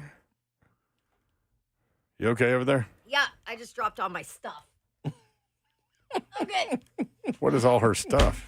My binders, notebooks, pins. White chocolate Reese's cups. May or may not have eaten one of those. She dropped one off at Slay's desk. Never asked me. Mom's gone. I know you don't like sugar. It's not that I don't like sugar. I just can't do sugar. Or can't do. Whatever. Same thing. I was being nice. Mine's gone. Yours gone, Babson? Yeah, I already ate it. Slay didn't even call attention to it. He's like, oh, look what I found. It's not it. When she did it, I was like, oh, that's like literally his favorite thing. White chocolate. Outside of sparring with this guy. Todd Fuhrman joins us now from Vegas. Todd father. Todd, what's up? Well, everything is good around these parts. Good to see the Holy Trinity back working together in one piece. I don't want you guys to be sad as a spoiler that I'll be taking next week off. So Slay, get all your shots in now, and we'll reconvene right before the Christmas holiday. What, you going on another safari or something? No safari. I am actually headed out to a sporting event this weekend that you guys have been to plenty. Going out, a little bet the board field trip to Army-Navy at Foxborough this Saturday. I'll be there. That's you going All with right, us. well, then we'll have to connect when we're there, and then we are following that up early next week, going to MSG for a little Knicks Raptors on Monday, Rangers Maple Leafs on Tuesday, and then back in the office on Wednesday to close out the football grind with the NFL regular season, and, of course, the 78 bowl games we have to handicap. It's got to be nice. I love to it. Work for Bet the Board. All right, so when are you getting to Boston? We are getting into Boston Friday night, so we won't really be around the stadium until Saturday in the early morning. Oh, that's cool. All right, we'll be there. So if I see you just like roaming, you know what I mean, across the field, and if I see you lollygagging, be prepared to get sacked. I'm sacking. I'll make sure I have my head on a swivel, that it's not Terry Tate office linebacker type stuff. But it would be great, Slay. I mean, if you came with a care package, you had my Tennessee Volunteers club hockey jersey that I was promised. You presented that because I'm still waiting for Babs to deliver that. I think we're about 4 or 5 years in when she lost a head-to-head bet between the Golden Knights and the Preds. I'm still waiting for my Preds paraphernalia. Oh, yeah. But I figure it's just accumulating interest. And it's going to be an ownership stake in the team by the time Babs pays her debt. I forgot about that. Todd Father, I got you. I've been doing research seriously, like talking to players that played there formerly. See, they're not directly connected to the university, so that's my difficult part. Then they say they were selling them in the UT shop. He's tried. Yeah, I'm on it. I applaud that. Slay is a man of his word. I figure we'll get him out there for a ceremonial puck drop at some point as I continue to push. But no, I'm really looking forward to it. I know you guys have had the chance to see Army-Navy multiple years in the past, and it's one of those sporting events on my bucket list, not obviously for the quality of football that we'll see, no disrespect meant to players on either team, but just everything in and around the magnitude of that event that really has its prominent place on the sporting calendar with a standalone time slot before they hand out the Heisman later in the day. Okay, so what do you think about that Army-Navy game then? You've got two teams with the same record for the first time in a while coming in. Not that records matter in this game. No real strong opinion for me, but I think as the number continues to move Army's direction, I think it makes Navy a little bit more attractive as an underdog catching 3. We've seen the market on the total in this game really catch up over the years. I mean, we went through a run where it was 10-plus seasons where they couldn't set this total low enough, and now when we look at 27.5, there's not a whole heck of a lot of wiggle room. You don't anticipate a lot of big plays one way or another, but for me, I think a dog with a total this low makes some sense. I know neither of these offenses have lit the world on fire, but it wouldn't shock me at all if we were talking about this game finishing somewhere in the ballpark of 14-13 and Army getting the win, but Navy finding a way to cover as a full field goal pup. I'm going Army. My granddad was in the Army of World War II, and this is an Army market. I'm going Army, Todd. I'm rolling Army, too. Hey, look, I mean, I'll be in attendance with an Army veteran, so I told him it's purely a business decision if I end up with a ticket on Navy, but I do not have one in my pocket right now, and quite frankly, probably won't have an investment on the game come Saturday. I will say that I'm going to warn you, if you're on the field before the game, watch out for that Navy goat, man. Bill the goat. Yeah, he will. Yeah, he'll come. Hey, speaking of goats, my better half's actually down in the Bahamas because we like to take vacations apart because that's what will allow this marriage to stay together. So she told me a story yesterday when she was in Exuma with a couple of her friends. Apparently those pigs down there are pretty aggressive, and one of the girls that was on their boat cruise actually got bit in the behind by it. So I guess I do have to keep my head on a swivel for Navy goat as much as any other four-legged barnyard critter that could be out and about. Seriously, like Bill the goat's eyes are like crystal blue. Like it's crazy. Like you could see the future in his eyes. Yeah, he'll stare a hole through you if he doesn't like you too. Yeah, that's true. That's pretty creepy. Then I'll make sure I have plenty of tin cans in my pockets to feed the goats. All right, what is the strategy in betting bowl games? Do you wait pretty much until the day before or the day of? I mean, there's a couple different ways to do it. I mean, if you have enough of a bankroll, you can put yourself out there early on and be willing to get down on certain positions, grab numbers, and if you have to come over the top and bet back the other way, I mean, that's kind of the best way to go about it. The key, more so now than ever before, is information. I mean, Monday morning, it just so happens if you're paying attention to the newswire, you get a text 15 minutes before Kyle McCord enters the transfer portal. It's very easy to grab Missouri +6 now with Missouri installed as a 1.5, 2-point favorite. So you try and do everything you can to read the tea leaves, grab some of that information. But the market is much more sophisticated now in 2023 than it used to be, because years prior you would have seen a number get set on, for example, the Holiday Bowl between Louisville and USC, where everybody with a half a brain figures that Caleb Williams isn't going to play with a lot of the other NFL players or those that have aspirations for SC, but the market already builds that in, and that's why Louisville is a 7.5-point favorite. So when Caleb officially announces that he won't be participating in the bowl, there isn't a whole heck of a lot of movement, and you're going to want to monitor the transfer portal day in, day out, because you have a unique situation brewing to come full circle for the other service academy that we haven't mentioned.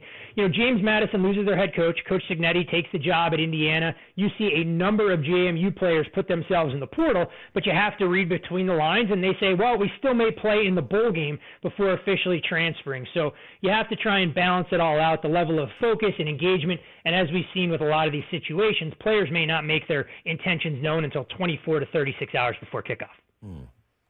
Todd, the college football playoff, the four teams, based on your power rankings, would you have had those four? I would not, and I don't know if it'll come as a surprise to anybody. Washington, not deserving in terms of a power rating standpoint, deserving for what they accomplished on the field. I mean, their win over Oregon Friday night was one of the most impressive that I've seen all season long, given the trajectory of those two teams coming down the stretch. But if you're looking at just a pure power rating standpoint, I mean, Georgia still would be number one. You would have Alabama and Michigan in there, and you would have Ohio State as the fourth team in the mix. Oregon, Texas. You could throw a blanket over the top six teams, but that's the reality of where we are. And the College Football Playoff Committee can hide behind, oh, we took the four best. Well, that's a load of crap because you didn't. And they didn't take the four most deserving, which they should have, and given Florida State the opportunity, even with a backup quarterback, to go out there and compete. But this is the world we live in, and it's part of the reason that we try to do a deep dive from a numbers standpoint on the Monday episode of the Bet the Board podcast, where normally we would dedicate it to breaking down what we saw in the NFL, previewing Monday Night Football. But the committee could make the decision that they made on Sunday without ramifications, because now when we expand to 12, there is no chance that an undefeated Power 5 conference champion would ever be left out.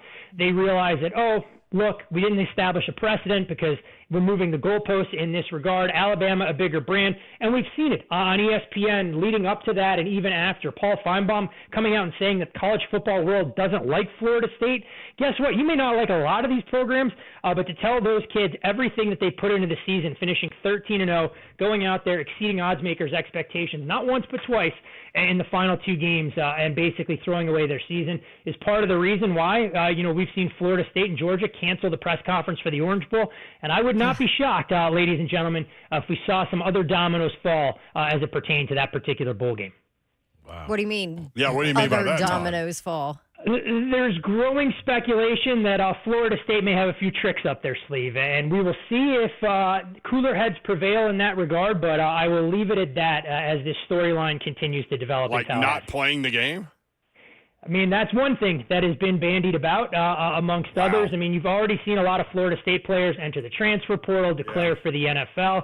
And this is a program that really feels jilted and jaded, because not only do they not get a chance to compete, the ACC loses out on a massive payday as a result of this, which makes it even more curious when you have the head of the committee in Boo Corrigan is the athletic director at NC State, is a vendetta against Florida State who's tried to leave the ACC. So many different storylines swirling. My favorite one that I've heard is that Florida State would allow their players to go to the game, partake in all the festivities, and take knees for the better part of four quarters, which would be absolutely hysterical if that unfolded in such a way. Pretty, please. I'm begging. I am begging for them to do this. Please. Florida State. It would be absolutely outstanding. I don't think that'll happen, but I am curious to see what happens with all of it, because if the Orange Bowl canceled the press conference for tomorrow, normally where there's smoke, there's fire, and I think it should be a fascinating situation to see unfold over the next couple of weeks. Man, so is. Anything you got an eye on outside of that Final Four? Any games? Like I said, it's tough to say much about the Missouri-Ohio State game. I mean, that's a position we took early on, grabbed 6. That number's moved 8 points, though. I'm not going to tell any listeners to run and bet it. But another game that I think it still offers a little bit of value, shop around. You may have an opportunity to lay a cheap 7 with Virginia Tech against Tulane. We know about Willie Fritz and talked about it last week that said, there was a good chance he was gone. They're going to be playing their third-string quarterback. You've seen a number of players entering the portal, and this is a game for a Virginia Tech program that I think is real important to use as a reward for a surprise season this year and to kind of build on some of that momentum that they started going into next year.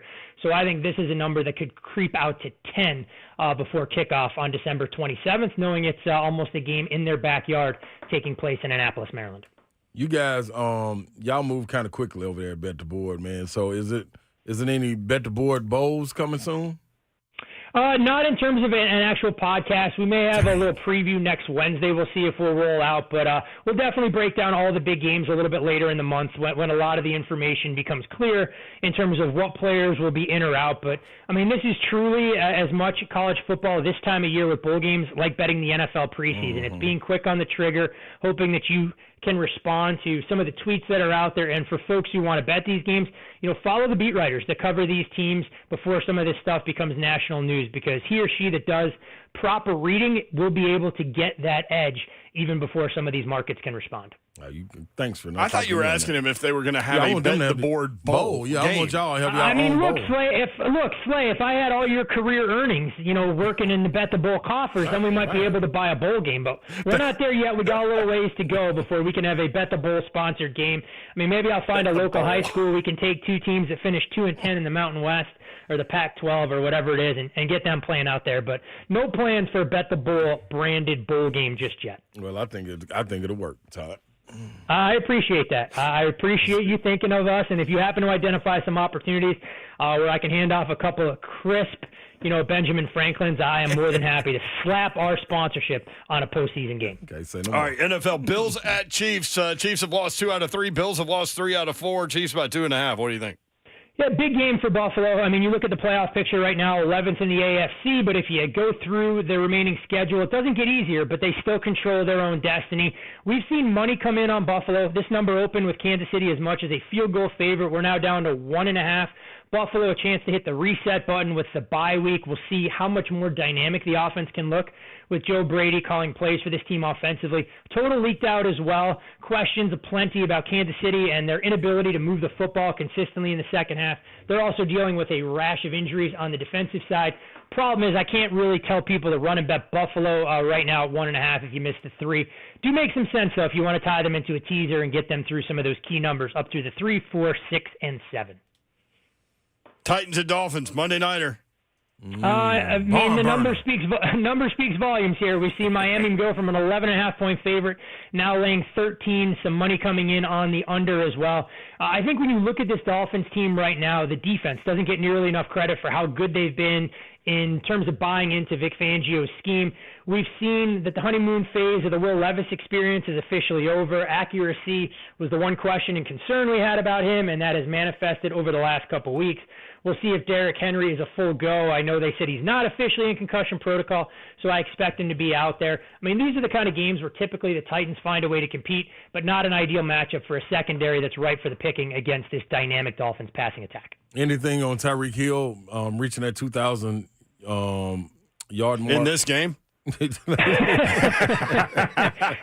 mean, look, if the Tennessee Titans decide to cover Tyreek Hill as effectively as they did Michael Pittman last Sunday, I mean, there's a chance Tyreek Hill could get to 2,000 yards by halftime. Yeah, that'd be nuts. All right, Eagles at Cowboys. Mike McCarthy with an appendicitis surgery today says he's going to coach. What do you think? Yeah, a little emergency appendectomy, and Dan Quinn was pretty quick to say, Mike McCarthy will be back on the sidelines here. The Cowboys benefit immensely from getting that mini bye on Thursday. So this time of year, anytime you can glean a little bit of an extra rest advantage, especially against a divisional opponent, goes a long way. Philadelphia beaten and battered. I mean, we saw what unfolded Sunday against the 49ers, and this is a team that's going to play a lot of high-profile games down the stretch. I think this is a Cowboys offense that should be able to do what they want against the Philadelphia secondary that leaves a lot to be desired. The problem is with this game, you had a chance to lay 2.5 with the Cowboys on a look-ahead number. We're now out to 3.5. If this total ticks down, though, which is interesting, it started to when the Mike McCarthy news broke, I'm not sure which of these defenses gets stops consistently, and I think this has all the makings of a track meet between these two teams, requiring at least 31 to get out of Big D with a victory. There he is. He's Todd Fuhrman. Check the Bet the Board podcast, rate, review, subscribe. Todd, great stuff. And by the way, thank Brad Powers for us. He's been killing it all year. Oh, he's been outstanding with his non-Powers 5, although I know there were a lot of listeners that were confused. They go, was he making a case for New Mexico State? Who do you like in this game? So many people, as I'm sure you guys know, just listen to the end of the podcast, hope that we're going to give them the answers to the test, and don't want to do the homework. But I will make sure to pass it along. And if we see you guys on Saturday, we can make a little bit of an introduction because Brad will be with us as well. Well, Oh, that's awesome. Good. No, he's funny because he can't hold back his pick. So right when you ask him about the game, he gives the pick. Straight into it. Yeah. And then he gives all the information. I love all the information and like the way that you and Payne kind of tease everyone with like 12 minutes of backup information before you kind of give a pick is kind of fun. Look, I've been doing the show with you guys for a long time. If I came on, you guys would give me 2 minutes to go, hey, give me all your picks for the week. I have to break down a case for Team A, a case for Team B, tell people how much I dislike the Titans on any given week, why we should be betting against the Volunteers. But I will finish on a high note here, and I'm not sure the number is widely available. I'll give you a play on the local hockey team tomorrow night. If you have access to the Preds at minus 105 for the game against the Lightning, bet it now. I think they'll end up closing right around $1.20 to $1.25 favorite. Tampa will be on the second game of a back-to-back. Andre Vasilevsky going to get the nod against the Penguins tonight, so you'll get Jonas Johansson. And UC Saros putting together quite the run. I think 6-1 in his last 7. So Nashville Predators minus 105, but bet it tonight before puck drop against the Tampa Bay Lightning with the Pittsburgh Penguins. Betting it now. Good job, Furman. This better be right, too. I do what I can. Hey, one last thing. Don, what bowl games are we covering, and where can we get our information? Here we go. Let's see. I've got... What is that? Frisco. Boy, you could have made a lot on that Dr. Pepper shootout if you'd have had 3 overtimes. Did you see that? I mean, I watch part of it, but I can only watch so many chess passes before the drama starts to subside. There's a lot of controversy involved in that now. Yes. I've got Frisco Bowl, Liberty Bowl, Music City Bowl. Oh, at least they're keeping you close to home, relatively speaking. I figured you were going to get sent to the Treasure Valley again, little quality time in Boise and some of the other spots that were out there, so... Disappointed that they're not letting you accumulate your frequent flyer miles during the holiday season. That's true. Got to save money, you know? Hey, cost cutting is a real thing these days. All right, Todd, good stuff, I'll brother. hit you up for my games coming up. We'll see y'all up there on Saturday. Always a pleasure, guys. Chat in a few weeks. Thanks, Furman. Chat in a few weeks. We're going to see him Saturday. He keeps forgetting about that. I don't know why he keeps I'm going to sick Bill to go to him. I think we say we're going to see him. I think maybe Furman is like I'm not running into y'all fools. I'll find him. I can sniff him out. I'm going to get Bill the Goat after him. Yeah. Absolutely. Remember Bill the Goat? Bill the Goat hated Mickey. Mickey, yeah. He kept coming going at Mickey. after Mickey. Like, he would find Mickey on the sideline. It was Mickey would just be hilarious. standing there. Like, he thought like 60 yards away from Bill the Goat. Bill the Goat. He turned around, Bill the Goat's standing right next to him. And just stare at him. That's his guy. Mickey would be like behind somebody, and the goat would like move just to stare at. Yep. I told Mickey, I'm like, it's your aura. Yeah, you got it's goat aura. whatever you put off. Mickey's the goat whisperer? No, like he's the anti-goat whisperer. Yes. It's like he's like the goat, get the hell out of my way guy. That's like, what is it, like bees or wasps or something? Yeah. They can smell your fear. Yeah. Bill the Goat didn't want Mickey on his sideline. He was telling him to get on the other sideline. Like, get on. Yeah, go over there and talk to Army. They have guns over there. I mean, that's the fun thing. Like, watch our social media stuff because, like, Don Davenport with big, long guns is a pretty thing. Yeah. And then people always get worked up. Always. I'm like, these are the weapons that our troops use to protect our country. It has nothing political to do with anything. It's a picture of it. Come on. Anyway. And they are amazing. Amazing. All right. We asked a question, like, how do you divide the power? GM and head coach. And how do you think that's going on over there at the Titans facility? 615-737-1045.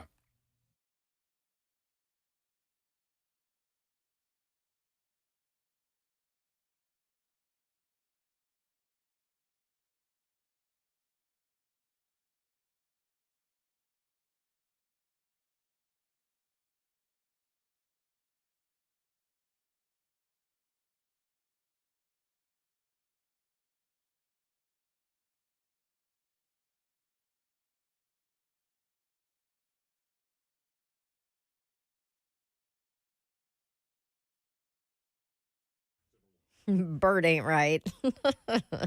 Everything is changing fast. That is a great thing.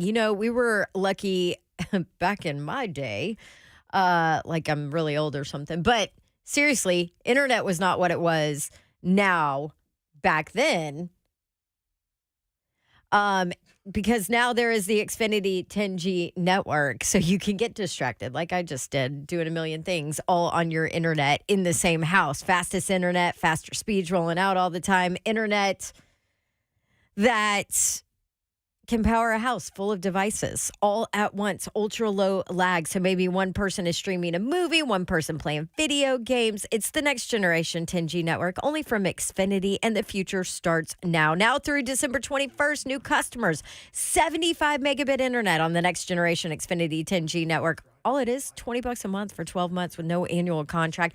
Go to Xfinity.com/10G, call 1-800-XFINITY, or just stop in. Visit a store today. It does require paperless billing and auto pay with stored bank account. Restrictions apply. Equipment taxes, fees extra after promo. Regular rates apply to internet service. Actual speeds vary.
3HL 1045, The Zone. Brent Doherty, Don Davenport, Ron Slay. Yo. Your boy Jelly Roll involved in that. Babsy finished a bottle of water. How about that, Babs? That's a new day, A whole new bottle. age. I don't know what's going on. Yeah, 2024, the year of hydration and sleep. That's That right. is Yeah, we all on board, too. Time to sleep, You know that eye twitch I was telling you guys about? Yeah. Dehydration. You weren't here that day. No. She's like, my eyes twitching. I go, don't get on WebMD. It's going to tell you you're having a stroke or you have a tumor behind your eye. And then I felt like I had all the other stroke symptoms on top of it. It was, it's bad. So my If you'd have been here. doctor tells me. Wait, so you went to the doctor about your twitch eye? No, I just talked to him about it. Oh, you called your doctor. Listen to this. A meeting via Who phone. could just call their doctor? What kind of world do you live in? Well, Babsy. because I have a problem. First Caffeine, lack of sleep, stress. Oh, wow. That's all you. I'm like, I mean, just knock it out have of you the been park. drinking a lot of caffeine? Well, Yes, yeah. yes. All of those things. Are you stressed? Well, yeah. It's Stress brought it's on by football yourself? season. Yeah. I have a 3-year-old. Are you sleeping well? Well, no. There you go. And then it went away for like 2 days. Now it came back, so I have to drink water. I was wondering why you kept winking at me. Yeah. I thought you were happy to have me back. Welcome back to Late On. Working through guest possibilities, so we're requesting the following people. I have no idea if this will happen on Friday. Let's just listen. Our crew's with us. We'll just tell them what we're trying to do. Yeah, it makes sense. You ready? All right, yeah. Brad Stevens, I like former it. head coach of the Love it. Celtics. Love it. Jeff Van Gundy. You know that guy's got stories. Plenty of them. Like when he was hanging on Alonzo Mourning's leg. Plenty of stories, baby. Mike Oresco, who is the ACC commissioner. Oh, yeah, that'll definitely be good. Wow, right that will hit right now. now. That's definitely good. Bill Belichick. He's not going to cancel? Yeah. Oh, Bill? Bill has some media availability. How many? We've requested. How many answers do you think we can get? I think out he'll be a little more. We're from Nashville. Personal. Yeah, we got the Nashville Nashville Station. Connect. Oh, I need to put that in the email. Nashville. Station. Nashville Connection. Mm-hmm. Although, He's like, I know, I've listened. Dad, I don't want to talk to them. or he'll be like, nah, I just broke up with my girl. No, that was a still while got ago. home, though. That He's was a over while it ago. now. You think so? Yeah, didn't you see that TikTok video of him coming out after a Yeah, new one. Shaq session? I'm not on TikTok. Oh, well, But he got it a was new everywhere. session. I said he got a new session. Not doing. He got a new session. No, he had a new love. I think it was maybe just a night. Hey, live Wow. it up, Bill. Man, you are killing Ain't us worried on about this football no more. interview request. Bill's listening right now. Bill ain't coming on. Come on, Bill. We love you. We do. Game Should day, we guys. ask him about Mike Vrabel taking his job? We have to. All right. Or them just swapping. Yeah, that's cool. The game day, guys. Gary Danielson. Oh yeah. You can ask him about can't wait. Tennessee fans. I Neyland can't wait. Stadium. I can't Him. wait. I can't wait. He's Neyland probably just gonna say no, another. Did he too. say it was just another stadium? Yeah, but Or what it's he, overhyped? what he meant was Don't you speak for him. Nope. Vol Nation do not want to hear you all speak for him. No, we want to hear from Mr. Gary Danielson himself. Clear it up, brother. Is there a fan base that likes him? No, actually, every single fan base thinks Alabama that don't he like him? dogs on Bama the gotta team. love him. No, no, they hate Bama's him got to too. like him. They gotta love him. They gotta love him. I ain't never heard him talk I've bad been in about too Bama. many Bama parties where they're like, "Shut up, Gary." Yeah, but they gotta love him. I'm telling you, Really? there's not a fan base, I'm gonna ask him that. Is there a fan base that loves you, Gary? which means he's doing something right? Go back and Or watch. wrong. Go back and watch on YouTube the Tennessee Florida game from 1990. You'll love Gary Danielson in that game. Really? Tennessee won 45-3. Watch the second half because it was 7-3 at halftime. Then Dale Carter ran the kickback for a touchdown, That's what we do. and it was all downhill after that. Our favorite guest last year at the Army-Navy game, Brian Jones from CBS Sports. Hell yeah. He was amazing. Perfect fade, perfect beard. I've never seen it. I don't know how he does it. I ain't got a clue how he does this. There's never a hair out of place. Never. No, it's crazy. Like I'm gonna Great ask him college about- football takes two. I'm gonna ask him, is that a hat? Is that a hat fade? Great Perhaps college football we should. takes two. Was he a Texas guy also? Hell Did you? yeah, remember I you horned went. down to You him. went horns down to him. Yeah, he gonna horn down him again because he on the way to the SEC. Might as well get used to it. Might as well get used to it. Might as well get used to it, buddy. Your boy Acho's not going to ever get used to He it. hated on UT a little bit too. Brian Jones did. What game was that? Was it the Florida game? No, Alabama game? I'm gonna go back and look. I'm gonna find it. I remember it. I meant to write it down. I knew Did he we was gonna call see it? him. No, but he was the halftime report. Oh, okay. He was there, and he was sitting there telling who's the that older was guy next to him. CBS. Yep. Dan Mullen was involved in that, wasn't he? not this one. No, Mullins, ESPN. Oh, There's a okay. guy sitting to his right, man. It's somebody I don't know. daddy. I gotcha. Somebody daddy. Damn. Somebody's Because he His picked dad? UT, and he was Brian was the only one to pick whoever it was. He was like, I tried to tell y'all. Well, did he end up being Damn. right? He was right, and that's why I'm saying he was. Well, then why gloating. are you upset? No, it was halftime. Oh. Can't gloat at halftime. Was it the Florida game? I can't remember. I'm gonna find it though, Babsy. All right, Dang. EJ Come on, Manuel, Slay. who played at Florida State, was a great player there. Rob Gronkowski. I mean, you can go through their losses. I know there's There's a more lot of than them, you. Babs. Did y'all hear what I just said? Who? Gronk. We are requesting Rob Gronkowski. Yeah, we got to get Gronk. We're spiking something. I wanted the chairman of the Joint Chiefs of Staff, but he's on Saturday and we're not on the air. Ah, dog it. That would have been something. He's busy. That guy's way too smart to talk to us, though. Yeah. We would literally offend the entire nation by interviewing that guy. Hey, some of us out there too. Talking to people like us. Imagine the bars on that uniform. And Jacob Hester, we put down here because he's really good. And plus, Chris Lowe just mentioned him this week about how with the transfer portal, a great player at LSU like Jacob Hester would probably not have been there because of the portal. Yeah, that was a That's random a good poll. question to ask him. Too. It was a random poll, but now we can talk with him again. We see him at all these events. Yes, we do. I want to say he has 5 Look. kids now. Maybe he just had his 6th, and they were all boys, and I think they finally got a girl. Hey, got it. I'll have to look it up. He's short, too, No, he is. Fullback. He's full. He is like Ice Cube. Definition. just fullback. All right, 5 o'clock hour coming up. Tentatively scheduled. MTSU football coach Derek Mason at 5:20. More 3HL next on 104.5 The Zone.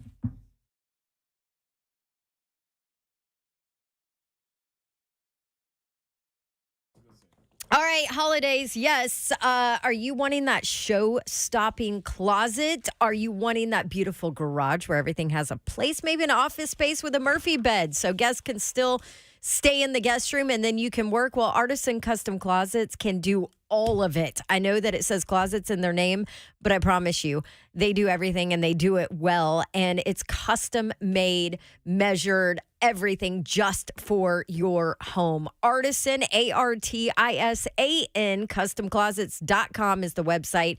You can go see what they're all about, but they are a local business, not a large chain business. And not only are they local, their products are manufactured right here in the Southeast in Marietta. It's not cookie cutter item. It's all customized for your home. So bring some calm to the busy holiday season with a free in-home consultation. Start the new year organized and beautiful with Artisan Custom Closets. Call them at 615-800-2199. If you mention Dawn and the Zone, you get 10% off for the holidays. Whatever your project is, we love a discount. And I love Artisan Custom Closets. They did my garage. Artisan Custom Closets, 615-800-2199, artisancustomclosets.com.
Good evening from the 104.5 The Zone Studios. I'm Joe Honk. Titans made some moves earlier today as they've sidelined backer Otis Reese to the active roster from the practice squad. In doing so, they also added some players to the practice squad, including a kicker, Ty Zentner.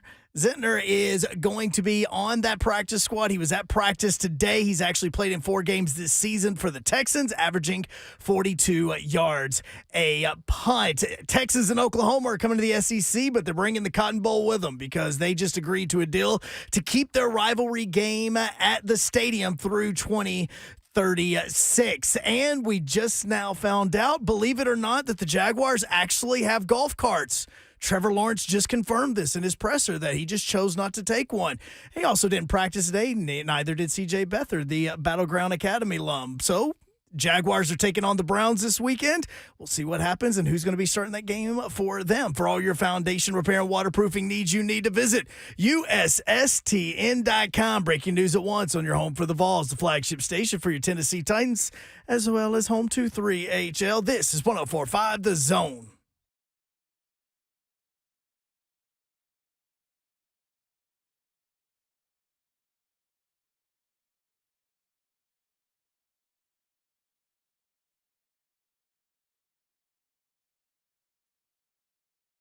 Three HL 104.5 The Zone Wednesday edition. It is Hump Day.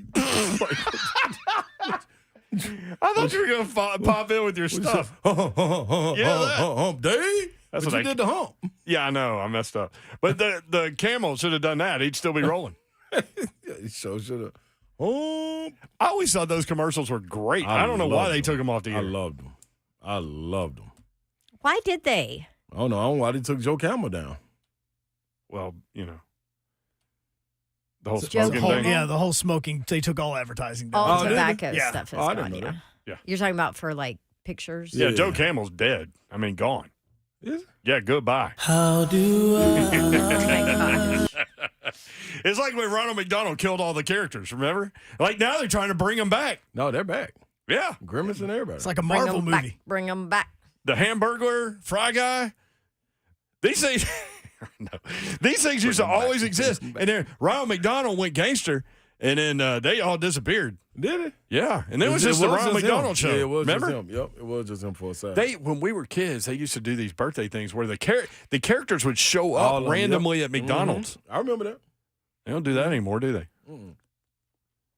What's Ronald doing? Just living at like some beach palatial estate or something? Man got over 1 million hamburgers, so hell yeah. He living somewhere. Million. It's probably like 10 I mean, billion. billion. That's yeah, you're right. It's up now. That was way back in the early 90s. Same amount of hamburgers sold as players in the portal. About to be. Vandy has like 18. Yeah, they ain't tripping. They're just going to swap out the whole team. That's what Yeah, I but think. how are they going to get 18 back? Man, they got a trick. Vandy's smart, man. You know it's a smart school, don't you? They're thinking ahead of what we are thinking. So if you think you got it, we don't. See, They do. when you export, you also need to import. They got a trick, your secret passage to Vandy's athletic facilities is being built. And when it's done, players Are you talking about like all the tunnels downtown? Nope. I'm talking about what they building over there would be similar to like Star Trek.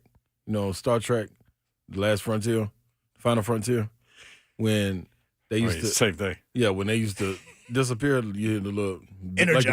the beam me up joint. They're just gonna beam them in the lockers. So that's what they're doing. They clearing everybody out. Y'all go and leave and go to the portal. We got a different portal. Smart. That's what they are. Empty SU names. Wait a minute. Babsy's here. What's up, Babs? I'm sorry. It'd take me a second after that. I don't know what to say. I'm telling y'all, I don't man. know. They're ahead of the game. We need that on the internet. Slay explains Vanderbilt's transfer portal philosophy. Slay's bringing Klingons to Vanderbilt's They campus. got it, man. Yeah. Smart, man. Portal. Captain Kirk, man. Yeah. You gonna take care of it. Beam me up. You know the little thing, they tap it. Beam me up, Scotty. Yeah, what kind of player you need? D lineman. Well, they need 6 wide receivers. That's easy. They need a quarterback. 3 quarterbacks are gone. Y'all too stressed. Although they've got a true freshman coming in, right? He better Like a play. He better be decent one. good. 2 of them. Two of them? true freshmen. Yeah. There you go. There's your quarterback. And one of them was from a father of a quarterback. You and Dad's today. From a father of his father was a quarterback. Does that mean a grandfather? Because it was a father of a quarterback, and he came from the quarterback. From a father of a quarterback. Y'all, Energize. y'all. Are we looking too deep See, into that? we're on it. I'm telling y'all trying to figure out what. Listen, I'm talking Just to my like reps. Vandy. I'm talking to my reps over there at Vandy. See, y'all getting distracted by the sway of the scoreboard. They got y'all. Because it's a scoreboard swaying. Yeah, they ain't got me. I know what's pay going attention on. to it. I know what's going on underneath the surface. They're 2-22 in the SEC. They got San Francisco under Clark Lee. They have a lot. It's going to be hard. Distraction. Why are you grabbing the back of your neck like you're having some anxiety headache? She's been Because distracted. She's getting a migraine. It stresses me. Distraction. It stresses me because of the position that they're in. They want you to sucks. think they're It's not bad. that easy. Clark, No, we're Slate, behind you, that man. is not it. They do. Just let Clark, Clark we Lee know. understand how hard that job is. Yes. Well, it It's got a harder with the whole hard portal world Job, and the portal just made it even harder. until they figured out the Star Trek thing. Boom. See? And that's what they ain't revealed yet. Wait till media day. They'll have all the necessary players. Yeah, buddy. Slay's here. I'm in the building. I'm in the building. Hey, I'm in the building. I'm in He's the hopped up building. on I'm in the sugar. building. I'm in the building. All kind of I'm in the gems building. I'm to in the ya building. this hour. What do y'all think about MTSU hiring Derek Mason? We had that yesterday. I'm pretty sure before anybody. I don't know. We were at Toyfield. Yes. It was funny. Like think he did. one of my reps let me know, and then as I'm telling Slay, Slay thinks I'm talking about the former Titan wide receiver. Yeah. As you figure out, it's the former Vandy coach. One He of your goes, reps oh, hit you that Derek Mason. Yeah. Wait a minute. Which Derek Mason got the job? That's what I need to know. Well, one of your reps told you. They did. They So sure then did. we had, two people telling us. So Yeah. I texted Coach Mason. He didn't respond back. So, well, I think that's there you more out go. of being busy than anything else. But I mean, it was worth a shot. Yeah. Like we've got reps. You reach out to the guy. You know, they don't even go around what y'all talking about. But then Slay made me nervous after you texted him because then I was like, well, what if it is the Titans wide receiver, former Titans wide receiver? And then Don texted the wrong guy. See? Then he probably would have answered me. That is true. So Derek Mason, the book on him, former D. Vanderbilt Mace. coach. He's awesome. How many times man. did he beat Tennessee? 3. He beat him 3 years in a row. Yeah, I worked every one of them. You know what's funny about that? Hey, we got you off them games, man. I know, right? Slay, I'm here for you. Vanderbilt is 6-35 in the last 41 games against Tennessee. Yeah. Derek Mason has half of those victories. Crazy, huh? How about that? That's dope. The Commodores. Does James Franklin have one or none? Might have had none. Trying to Who remember. got the other 3 then? One was Cutler to Earl Bennett in the back of the end zone. Remember that one. And then they had, I don't know. Nobody knows. The trouble I've seen. They've been to 9 bowl games in the history of that institution. 9. Derek Mason took them to 2 of those 9. Hey, there you go. You got to love this higher than. See? DC at Auburn in 2021. Mm-hmm. DC at Oklahoma State in 2022. SEC Network 2023. Yeah, he's back. He's back. Back Baby. See? around. They can't. I'm telling you, coaches cannot stay out of Can't it. stay away, can they? And so he had a busy day, met with the media early this morning, then he met with donors, and then he met with every single football player on the team one-on-one. I love that. That's what's up. That's a lot. So he In is one day. He is scheduled to join us at 5:20 unless those meetings went long, and then we'll get him on soon. I do want to point out, I'm Slay sure Dog, they're as you gonna brought go this. long. No question. I told y'all to remind me about this, and Slay Dog did. It's the 150th Battle of the Boulevard tonight. Belmont hosting Lipscomb. 150. 150. 150. And it's close to the series record. 7 o'clock on ESPN Plus for the guys. Belmont 6-3. They've won 4 in a row. Lipscomb is 6-4. They've won 2 out of 3. Belmont is favored by 5. Lipscomb leads the series all time 76-73. Mm-hmm. That's what's up, right Isn't that funny that you can play 150 times and be that close? Yep. Lipscomb won the last game 77-75. Belmont had won the previous 6. Belmont leads the series 37-26. 25 at home. You going to roll over there? I'm a stroll. No, I'm going to ride over there. Yep, and get on in there. Watch it. It's a great venue. It is. The Curry Center is right. When we were growing up, like that was one of the sporting events here. Mm-hmm.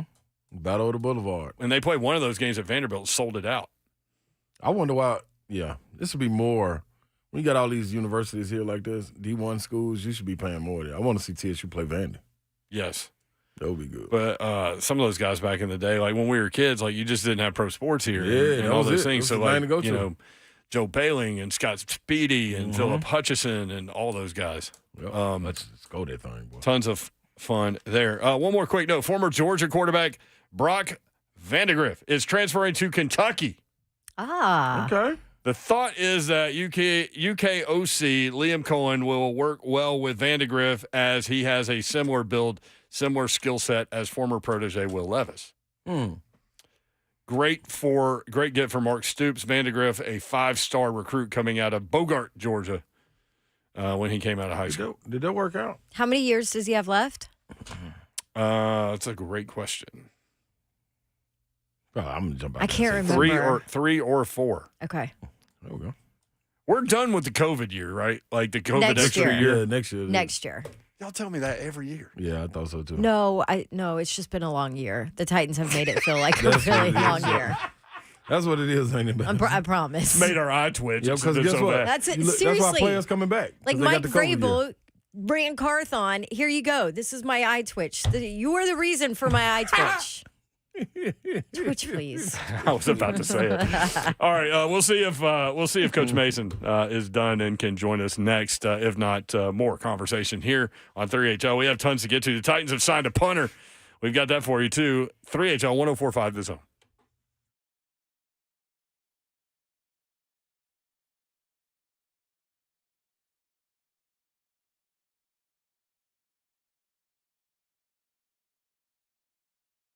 Hey, everybody, don't let winter creep up on you, man, and let these power outages or storms or whatever it may be put your power out and you just be sitting there in the dark trying to figure out what exactly do I need to do? How can I get some lights on? Oh, let me go get a lighter. Oh, I can't find my lighter because I ain't got no lights. Then you look outside, everybody else lights are on because they went and got a generator. Don't let them beat you to the point. Generators. That's right, Babsy. Cove Generators is your premier Generac home standby generator dealer. I'm like really excited about Cove Generators today. You should get lights on. Yeah, you can call them. Be prepared for winter. Make sure you don't lose your power. Or let's say you already have a generator. Well, they can perform maintenance on any brand of generator that you own because, like their name says, Cove Generators, that is all they do is generators, Slay. Mm-hmm. And why would they do anything else? That's why you need to contact them at 931-559-3311. 931-559-3311. You got maintenance needed on your Generac home automatic standby generator? They'll do that too, Babsy. CoveGenerators.com. Stay connected through it all.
3HL 104.5 The Zone. Brent Doherty, Don Davenport, and Ron Slay. And look who we have here. Our old friend, Coach Mason. Derek Mason joins us. New MTSU coach. What's up? What's going on? The family. Hi, Good to hear Coach. Good to have you back here in Middle Tennessee. Well, it's good to be back. Truthfully, it's been a good day. It's been an eventful day. A lot of work to get done. Still working, but always good to take time off. Maybe to speak to one of my favorite crews. Well, I'm curious. During the 2023 season, you're doing the broadcast thing, which I'm sure you and Dawn can trade lots of stories now. But It's a different world. Sometimes when you do something for so long, like I had to sit out doing radio because of a non-compete for 6 months, and it killed me to not have this creative outlet every day. I'm curious, like during that season, I know the broadcast thing was fun, but did you constantly have that itch to get back in it? It was. I spent so much time just learning the skill, and I'll tell you, Don, it is a different beast. You have to learn a new skill, and you have to spend time in your craft. Dave Neal, who worked with me, who's actually my play-by-play guy, Dave was like, hey, look, if you want to be good at this, you really got to work at it. And some guys put in time, some guys don't. And so I took that to heart because as a coach, you want to be a good coach. And it takes reps. It's a lot of reps, learning minute details about timing, all of it. Well, I say all that to say this. It was fun. And so I sort of immersed myself in it, found myself, studying more football, looking at more games, watching, other games, other commentators. And so for me, it was just fun doing the job I was doing. Now, did I miss football? Absolutely. But for me, I just found myself being immersed in something else. So, Coach, why this job right now, the decision to say yes when you got the call? Well, as we were getting towards the end of the season, that's when the urge with football started to come up a little bit. And granted, I thought I had been doing football with a couple of NFL guys on Thursdays. Man, we get on some Zoom calls and look at some defenses, talk schemes. And as we started to do that, and as I started watching into the season games, man, rivalry games, especially rivalry week, I felt it. It was like, hey, it'd be nice to have a whistle. It'd be nice to have a clicker in your hand and talking schematics and talking about like concepts. And really, with this MTSU opportunity, that was really about President McPhee and his vision. Strong vision. Talked specifically about alignment and resourcing, and with the understanding that I had some experience with MTSU and Coach Stock, and really playing those teams and thinking that from a talent standpoint, those teams are competitive. They can win ball games, and it's a credit to Coach Stock what he built there, and hopefully what I can do is just add to the legacy. Well, I think you're going to have a bunch of really good dudes in that locker room. I know that you do because my kid's on that team. But the other thing is that they score a ton of points in that league, man. They do. Absolutely. That's got to be fun to think about, though, as a defensive guy, It is. I did the Jacksonville State Western Kentucky game. Okay. And really having the chance to see New Mexico State versus Auburn. Look, it's good football, really good coaches, and you have to be on your X's and O's. You have to understand offensive scheme, defensive scheme, and they make you play great special teams. And so to see what those teams are doing, to see what coaches are doing it's competitive. It's going to challenge every bit of what we can bring to the table, but I feel good about putting a staff together and having athletes in the facility, because that place has good bones, that we could be successful. Coach, walking back in there for the first time, was it a couple of butterflies when you had the opportunity to meet with the guys, or Was this, you grabbed the bull by the horns and said, let's go on and do this. I am who I am, and y'all know who I am. Let's do it. Or was it a reintroduction?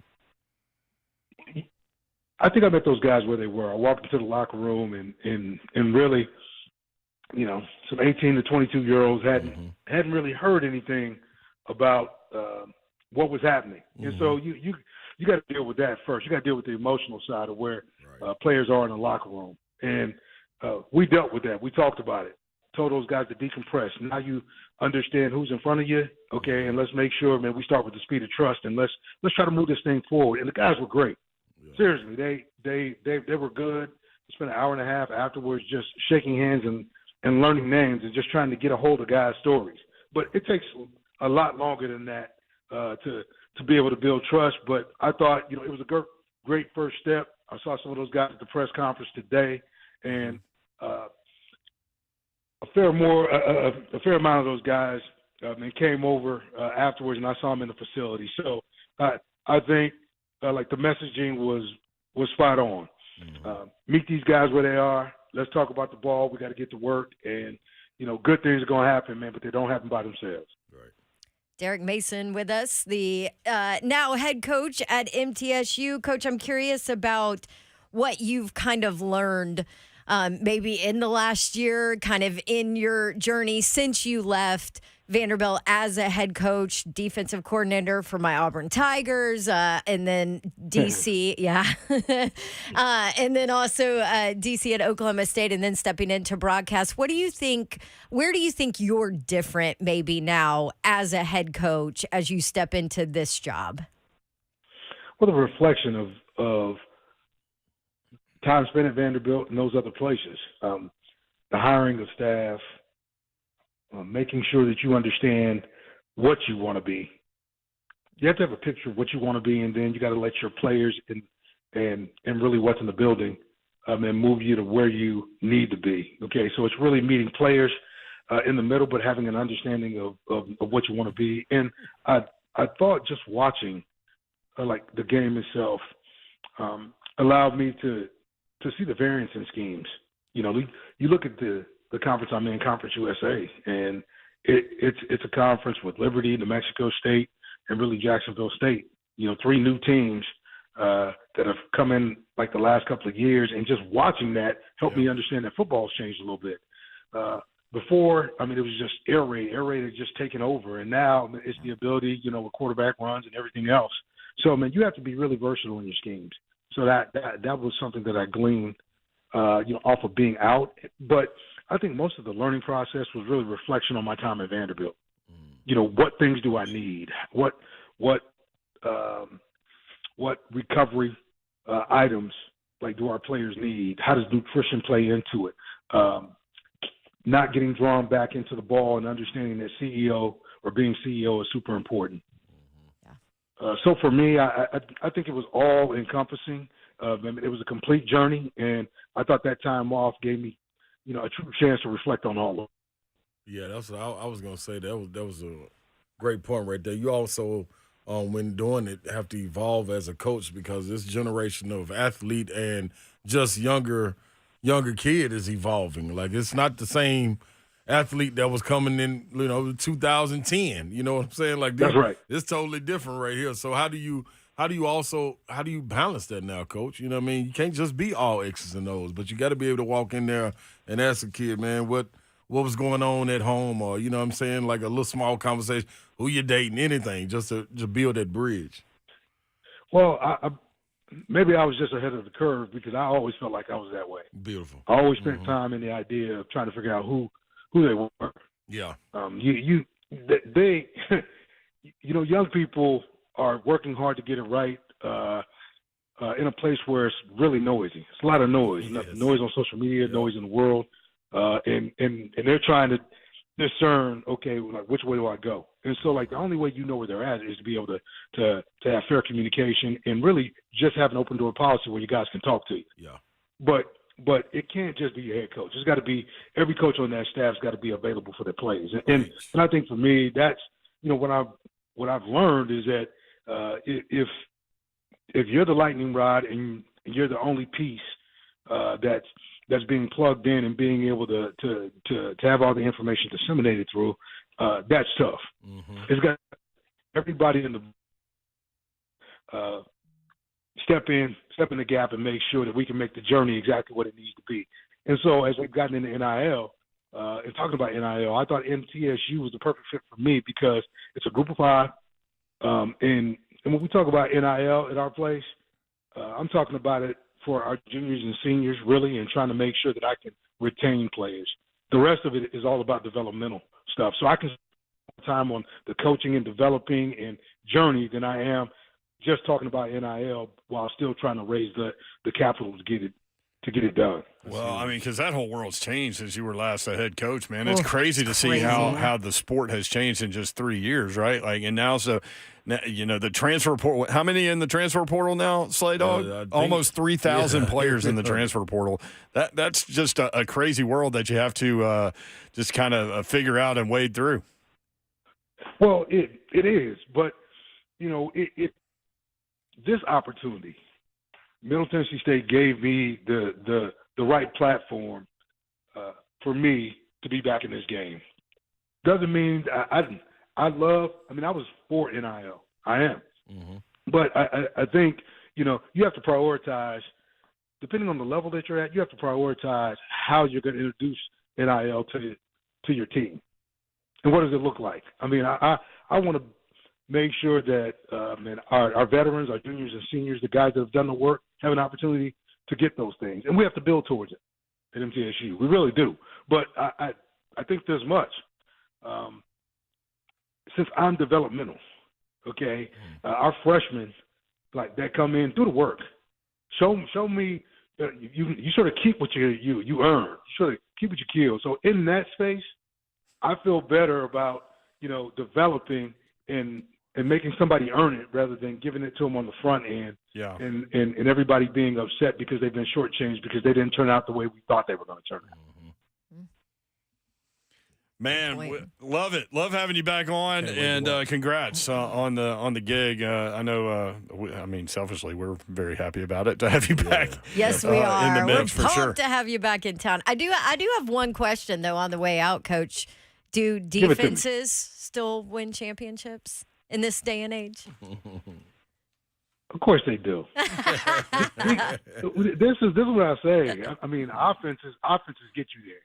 Yeah. But when you hold an explosive offense to 1 point less than what you've made, who wins? That's right. Yeah. Defenses win championships. We were talking about your 3 wins over Tennessee while you were at Vandy, and how sorry, Slay, I had to bring it up. And how I worked every single one of them, Coach. Oh. Yes, you did. I'm on your side, Coach. Don't let her drive a wedge on us, man. Let's go Big Blue, baby. Go Blue Raiders. Big Blue. We're happy for you, Coach. Yeah, Good to have you back. Coach. We'll talk soon, I'm sure. All right. Take care. All right, Coach. Nice to hear from you. Yep. All right, there he is, Thanks, Derek Coach. Mason, the new MTSU football coach. How about that? That's hearing him talk and him saying him being ahead of the curve. That's why he's still coaching. Yeah. Because a lot of people can't evolve. We see these coaches keep bowing out. That's the reason why.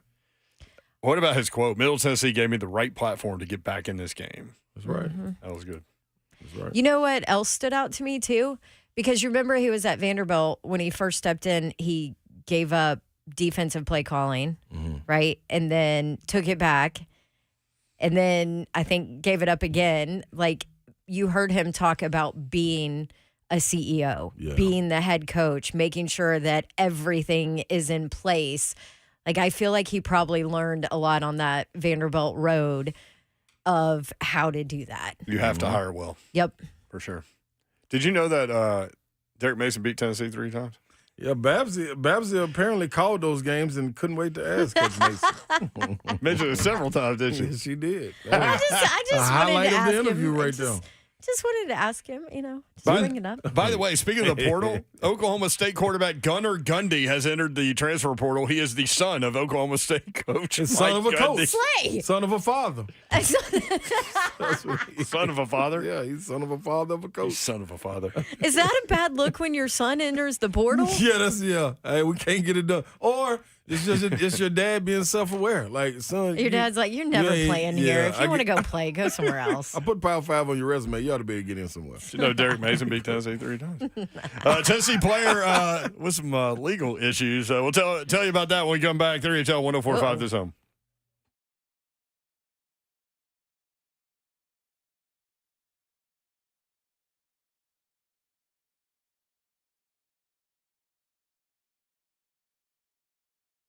Maryland Farms Wine and Spirits. You need to get to know these guys. Go ahead and stop by there. 101 Creekside Crossing in Brentwood by the Publix over there in Maryland Farms. Easy in and out there off Old Hickory Boulevard. Open Monday through Saturday, 9 a.m. until 9 p.m. They are closed on Sundays. They do have an app, so get the app where you get your apps, the Maryland Farms Wine and Spirits app. They have delivery through the app. They also have curbside pickup. Maryland Farms Wine and Spirits, locally owned. They've been serving Brentwood and Middle Tennessee for more than 18 years, and it is the holiday season. You don't want to be empty-handed. Man, you never know when, like, some soiree is going to pop up, and you need to be prepared to take a host or hostess gift. So you need to just go ahead and see my friends at Maryland Farms Wine and Spirits and get loaded up so you have a bevy of opportunities in your home where you can take a host or hostess gift. Don't be empty-handed. Also, customized gifts, great gift-giving opportunities from Maryland Farms Wine and Spirits. They have a unique selection of wine and spirits with a vast selection of local craft and hard-to-find brands that big stores don't or will not carry. So check them out. 101 Creekside Crossing in Brentwood by the Publix. MarylandFarmsWS.com. Maryland Farms Wine and Spirits.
Run DMC, 3HL 1045, the Zone, Brett Doherty, Don Davenport, Ron Slay. That's that slap. It's tricky. Mm-hmm. Let's take John, and then we'll get to a little legal issue up there in Knoxville. John is next up on 3HL. John, what's up? Hey, man. I actually was just calling in. I heard you guys talking about the Boulevard, and I don't know if kind of gone past that, but it's just a funny little story. When I was in college there, my senior years, when they had that game at Vanderbilt you were talking about, and I was a senior and wanted to sell shirts. Ron Bargatze was putting that game on. And as a senior seminar project, did shirts and came up with the name The Battle of the Boulevard for that game. Oh. I didn't know that's where it came from. Ron Bargatze. That's Nate Bargatze's uncle. Yeah, I think. Yeah, I call high school Anyway. games with him. Yeah, he's a great dude. So it was supposed to be just for that one game, and then it just, took over. Yeah. So pretty cool little fun fact. So you got, Music City Miracle, Battle of the Boulevard, and then Derek Mason beat Tennessee. So that's well, thank you. Thank you, John. How many times? Some people say John's threes, funny. That was funny. That was good. We worked that in there. Good job, cute. John. That was cute, John. Cute. It was like an ornament on the tree. They should have a street named after Derek Mason over there, right? Where? 3 wins against Tennessee. Is he the only one? That has to be the most by a coach, right? Unless you go back to like 100 years ago. Yeah. Vanderbilt dominated the series back in like 1910 and stuff. That's a list. That was a long time ago. Yeah, I know because he's my great-grandfather, son of a great-grandfather, or something like that. No, son of a grandfather. The son of a father of a father of a father. Son of a father's grandfather. Great-grandson of a great-grandfather. Son of a father's grandfather. Anyway, he hired General Neyland, and one of the directives was beat Vanderbilt. Changed the history of Vanderbilt, Tennessee. He did. Yeah. Oh, he did. He won a lot of games. But that ain't no. So. Edward Doherty. No, that's me. His name was Nathan. Oh, no. Sorry, Nathan Edward, right? Nathaniel. His name was Nathan. His name was Nathan Doherty. No. Dean. We called him Dean. Okay, Dean. good. There we go. Slay was like, no. The guy that hired General Neyland can't be a There's Nathaniel. no way possible. He had to have some other name. We found it. It was Dean. He did. Dean. Tennessee defensive end James Pierce Jr. arrested following a traffic stop. He was stopped for speeding. He was going 63 and a 35. I mean. Listen, the one person in here that can relate to it. Is that bad? Was that wrong? I mean, might have been a little excessive, but but Slate, what was it a 35 where it's like 4 lanes? You Yes. know, I mean, when I tell you where it was, maybe you'll understand a little bit better. It was on Western Avenue. That's kind of wide open. Yeah. But there's also lots of places for cops to sit on Western Avenue. That's the problem. In Knoxville. Right, And like all you those little should know. plazas so far off the street. Yes. Like that's tricky. To rock It's around. tricky. To rock. I see what you did there. Yeah, this came naturally. That's really funny. Something was put in your head. Anyway, he allegedly had a suspended license. Oh, The vehicle also had expired temporary tags. I mean, Maybe that's the DMV's fault. Maybe they just hadn't got him his tag yet. He needs counsel Babsy. Todd Davenport needs to represent James Pierce in court. I mean, that's happened to me before. Like you don't have time to get it done. I mean, you're right. I mean, but suspended license that gets you. That'll get you. All right, you want the next one? All right. Police say he refused to follow instructions. What would I it?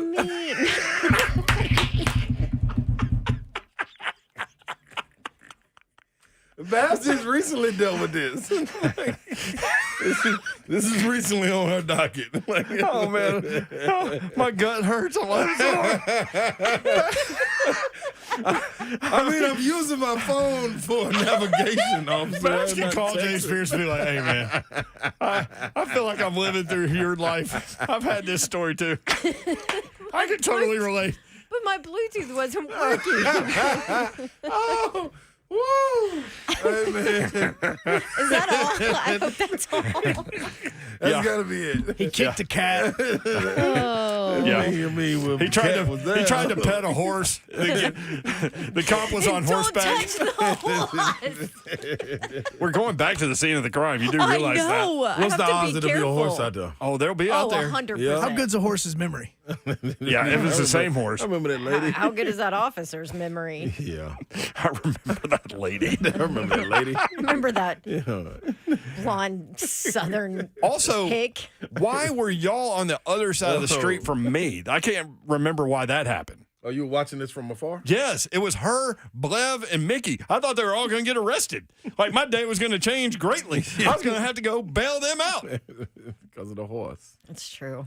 Horse is a horse. I don't know Because why we were on the other side. Police say that she refused to follow directions. Yeah. That would have been on the arrest report. Yeah. What do they call them? Mounted police?